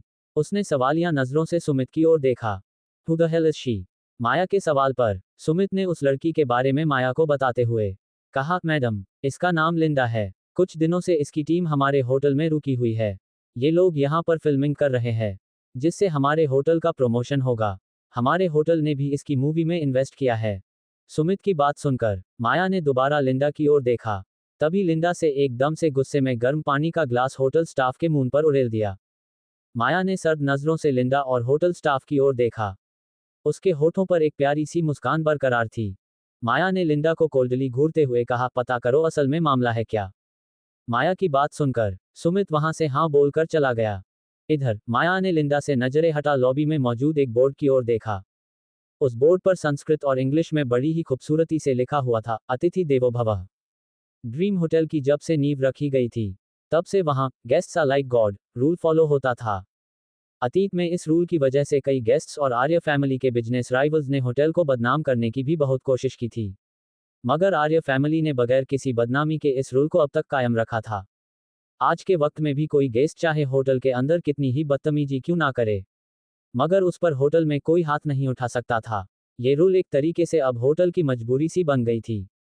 हालांकि ड्रीम होटल एक लक्जरी होटल था, यहां आना हर किसी के लिए अफोर्ड कर पाना नामुमकिन था। ड्रीम होटल में सिर्फ अमीर और इज्जतदार लोग ही आते थे, मगर उन इज्जतदार लोगों में भी कुछ लोग अपने पैसों के घमंड में आकर होटल स्टाफ के साथ मिसबिहेव करने लगते थे और होटल कुछ नहीं कर पाता था। हालांकि माया की मैनेजमेंट के अंदर होटल स्टाफ्स का एक्सप्लॉयटेशन काफी हद तक कम जरूर हुआ था, मगर पूरी तरह से नहीं। बोर्ड से नजरें हटा माया ने अपना रुख लिंडा की ओर किया। इसी दौरान उसकी ब्राइट भूरी आंखें होटल के टॉप फ्लोर पर मौजूद इंसान की गहरी नीली आंखों से जा टकराए। उस इंसान की समुद्र सी गहरी सुंदर नीली आंखों में दूर दूर तक कोई भाव नहीं थे, माया कामली उस इंसान की नीली आंखों में देखने लगी। लंबी दूरी के बावजूद भी उन दोनों का आई कांटेक्ट एक्सट्रीमली स्ट्रांग और इंटेंस था। लगभग 10 मिनट के इंटेंस आई कांटेक्ट के बाद सुमित ने आकार माया का ध्यान तोड़ा। मैडम, माया ने सुमित की ओर देखा तो सुमित ने उस सारा मामला बताते हुए कहा, मैडम, लिंडा ने हमारे स्टाफ से गर्म पानी ही मांगा था। अब पता नहीं गर्म पानी देखकर वो ऐसे पागलों की तरह चिल्ला क्यों रही है। सुमित की बात सुनकर माया के होठों के कॉर्नर अजीब ढंग से तिरछे मुड़े। ऐसी बिगड़ल एक्ट्रेसेस से उसे बहुत से डील करना आता था। माया सुमित की बात खत्म होते ही लिंडा की ओर बढ़ गई। लिंडा अब भी स्टाफ पर चिल्ला ही रही थी। माया को देखते ही लिंडा के आसपास मौजूद सारे लोग खामोश हो गए। बात का बखेड़ा बनाने के लिए लिंडा ने और भी कई सारे गेट्स को वहां इकट्ठा कर लिया था। माया को देखकर वहां मौजूद गेस्ट्स भी खामोशी हो गए। उन सब की आंखों में माया के लिए सिर्फ दो ही तरह के भाव से नफरत और डर के भाव। माया उन सभी गेस्ट्स की आंखों के भाव देख अजीब तरीके से मुस्कुराने लगी। उसकी मुस्कान प्यारी होने के साथ ही बड़ी रहस्यमयी भी थी। लिंडा का ध्यान अभी माया पर नहीं गया था। लिंडा को अब भी चिल्लाता देख उसकी असिस्टेंट ने उसका हाथ खींचते हुए कहा, मैम, होटल की मैनेजर यहाँ आए हैं। असिस्टेंट की बात सुनने ही लिंडा ने पलटकर माया की ओर देखा। माया को खूबसूरती देख लिंडा को जलन में और ज्यादा गुस्सा आने लगा। लिंडा बौखलाकर माया से गुस्से में बोली, तो तुम हो इस होटल की मैनेजर? कितनी घटिया सर्विस और मैनेजमेंट है तुम्हारे हमारे होटल की। हाँ, इस बाहियात होटल को तुम सब लग्जरी होटल कहती हो। तुम्हारे स्टाफ्स को गेस्ट से कैसे बिहेव करते हैं इसकी तमीज तक नहीं है। और तुम लोग इस होटल को दुनिया की सबसे बड़ी और लग्जरी होटल कहती हो। This hotel is not a luxury hotel, this is just a shit. Linda के इतना बुरा भला बोलने के बावजूद माया मुस्कुराती रही। उसके चेहरे पर अब भी कामनेस थी, मगर वहां मौजूद बाकी गेस्ट्स की आंखें डर से भर गई थी। लिंडा के चुप होने के बाद माया मुस्कुराते हुए उसके करीब गई। लिंडा की हाइट माया से थोड़ी छोटी थी। माया ने अपने पैंट के पॉकेट में हाथ डाल लिंडा की ओर हल्का झुककर शांत लहजे में कहा, miss Linda, be in your limits and stop your melodrama immediately. मेरे होटल के अंदर गेस्ट्स का गॉड रूल जरूर फॉलो होता है। यहाँ मेरे हाथ जरूर बंधे हुए हैं। यहाँ मैं तुम्हें जरूर हाथ भी नहीं लगा सकती, मगर होटल के बाहर, believe me, I am ruthless. Life time इस होटल में तुम रह सको इतनी तुम्हारी औकात है नहीं। तुम कभी ना कभी तो इस होटल के बाहर निकलोगी ही, और जब तुम कभी इस होटल के बाहर निकलोगी तब बाहर मुझे तुम्हें बर्बाद करने में, तुम्हारा वजूद मिटाने में एक सेकंड नहीं लगेगा। इसीलिए भी एक गुड एंड कल्चर्ड गर्ल। माया की आवाज धीमी और प्यारी थी, मगर उसकी बातें सुनकर लिंडा का चेहरा गुस्से से काला पड़ गया। लिंडा गुस्से में माया पर फूटने को हुई। तभी उसकी असिस्टेंट ने उसे रोकते हुए कहा, मैम, रुक जाए, आपके फोन पर कुछ आया है, पहले इसे देख लीजिए। अपने असिस्टेंट के इंटरप्शन से लिंडा को गुस्सा तो बहुत आया, मगर उसकी असिस्टेंट बगैर किसी इमरजेंसी के उसे ऐसे नहीं रोका करती थी। इसी वजह से लिंडा रुक गई। अपने असिस्टेंट से फोन लेकर लिंडा ने फोन चेक किया, मगर अपना फोन स्क्रीन देखते ही लिंडा के हाव भाव एकदम से बदल गए। लिंडा का गुस्से से लाल चेहरा एकदम से डर के मारे काला पड़ गया। माया लिंडा के भाव में बदलाव देख मुस्कुराई। उसने लिंडा से 2 कदम पीछे हटकर उससे मुस्कुराते हुए कहा, मिस लिंडा, गलती आपकी थी, मेरे होटल स्टाफ्स की नहीं। इसीलिए आप प्लीज मेरे स्टाफ से माफी मांगिए, वरना। माया की बात सुनने ही लिंडा ने झट से अपना फोन स्क्रीन बंद कर दिया। माया की ओर सहमी नजरों से देखने के बाद लिंडा ने होटल स्टाफ से लगभग गिड़गिड़ाकर माफी मांगते हुए कहा, I am sorry, I am really really sorry. तुम्हारी इस सब में कोई गलती नहीं थी, प्लीज मुझे माफ कर दो। लिंडा के बर्ताव में अचानक आया बदलाव देख वहां मौजूद लोगों को ज्यादा हैरानी नहीं हुई। माया पहले भी ऐसा कई बार कर चुकी थी, हालांकि कोई नहीं जानता था कैसे, मगर माया ने ऐसे अनगिनत बदतमीज गेट्स को अब तक सीधा कर दिया था। लिंडा का माफीनामा सुनकर स्टाफ ने माया की ओर देखा, तो माया ने अपनी पलकें एक बार झपकाकर स्टाफ को कुछ इशारा किया। माया का इशारा समझ स्टाफ ने लिंडा से कहा, मैम, आपने मेरी डिग्निटी को हर्ट किया है, मैं आपको ऐसे माफ नहीं करूंगी। आप प्लीज मेरे साथ होटल के बाहर आइए, तभी मैं आपको माफ करूंगी। स्टाफ की बात सुनकर लिंडा ने सहमी नजरों से माया की ओर देखा, तो माया मुस्कुराते हुए बोली, अगर मेरे स्टाफ ने आपको माफ कर दिया तो मेरी तरफ से आपको कोई प्रॉब्लम नहीं होगी मिस लिंडा। माया की बात सुनकर लिंडा फटाक से स्टाफ के साथ होटल से बाहर चली गई। सारा ड्रामा खत्म होने के बाद माया भी एक नज़र टॉप फ्लोर पर खड़े इंसान को देखने के बाद अपने केबिन में चली गई। इधर स्टाफ लिंडा को लेकर होटल से बाहर आई। उसके हाथ में एक गर्म पानी का ग्लास था और आंखों में गुस्सा भी था। होटल से बाहर आते ही स्टाफ ने गुस्से में गर्म पानी लिंडा के मुंह फेंक दिया और दांत पीसते हुए कहा, तुम 2 टके की घमंडी एक्ट्रेस, खुद को समझती क्या हो? जितने पैसे तुम 5 फिल्म करने नहीं कमाती होगी, उतना मेरा ईयरली इनकम है, और तुम अंदर मुझे नीचा दिखा रही थी। उस होटल स्टाफ की बात सुनकर लिंडा को गुस्सा और हैरानी दोनों हुई। उसने तो बस सुना था, ड्रीम होटल के एम्प्लॉयज की सैलरी बहुत ज़्यादा होती है, मगर असलियत में उनकी इतनी ज़्यादा होती होगी, ये उसने कभी नहीं सोचा था। लिंडा को उस होटल स्टाफ पर गुस्सा भी बहुत आ रहा था, मगर वो उस होटल स्टाफ को कुछ बोल नहीं पाए। न जाने कौन से डर ने उसे रोक दिया था। इधर माया अपने केबिन में जाने ही वाली थी, तभी एक स्टाफ ने आकर उससे कहा, मैडम, पैराडाइज के रूम नंबर 6 के गेस्ट आपसे मिलना चाहते हैं। उन्हें हमारे होटल को लेकर कुछ इश्यूज है। हम लोगों ने उससे बात जानने की कोशिश की, पर वो हमें कुछ बताने को राजी ही नहीं हो रहे हैं। उन्होंने कहा है वो सिर्फ आपसे से बात करेंगे।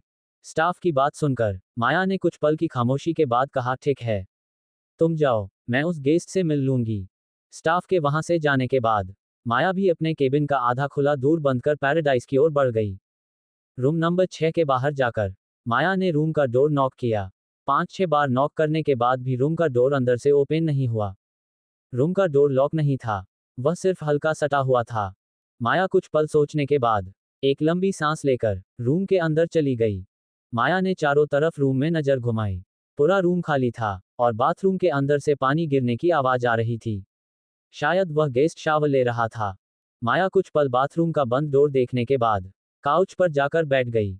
माया के बैठने के कुछ पल बाद ही बाथरूम के अंदर से एक स्ट्रॉन्ग फ्रोजन आवाज आई, मैसेज माया विद्युत सिंघानिया, काउच पर मेरा टॉवल रखा है, गिव दैट टू मी। उस आवाज को सुनकर माया ने अपनी आंखें बंद कर ली।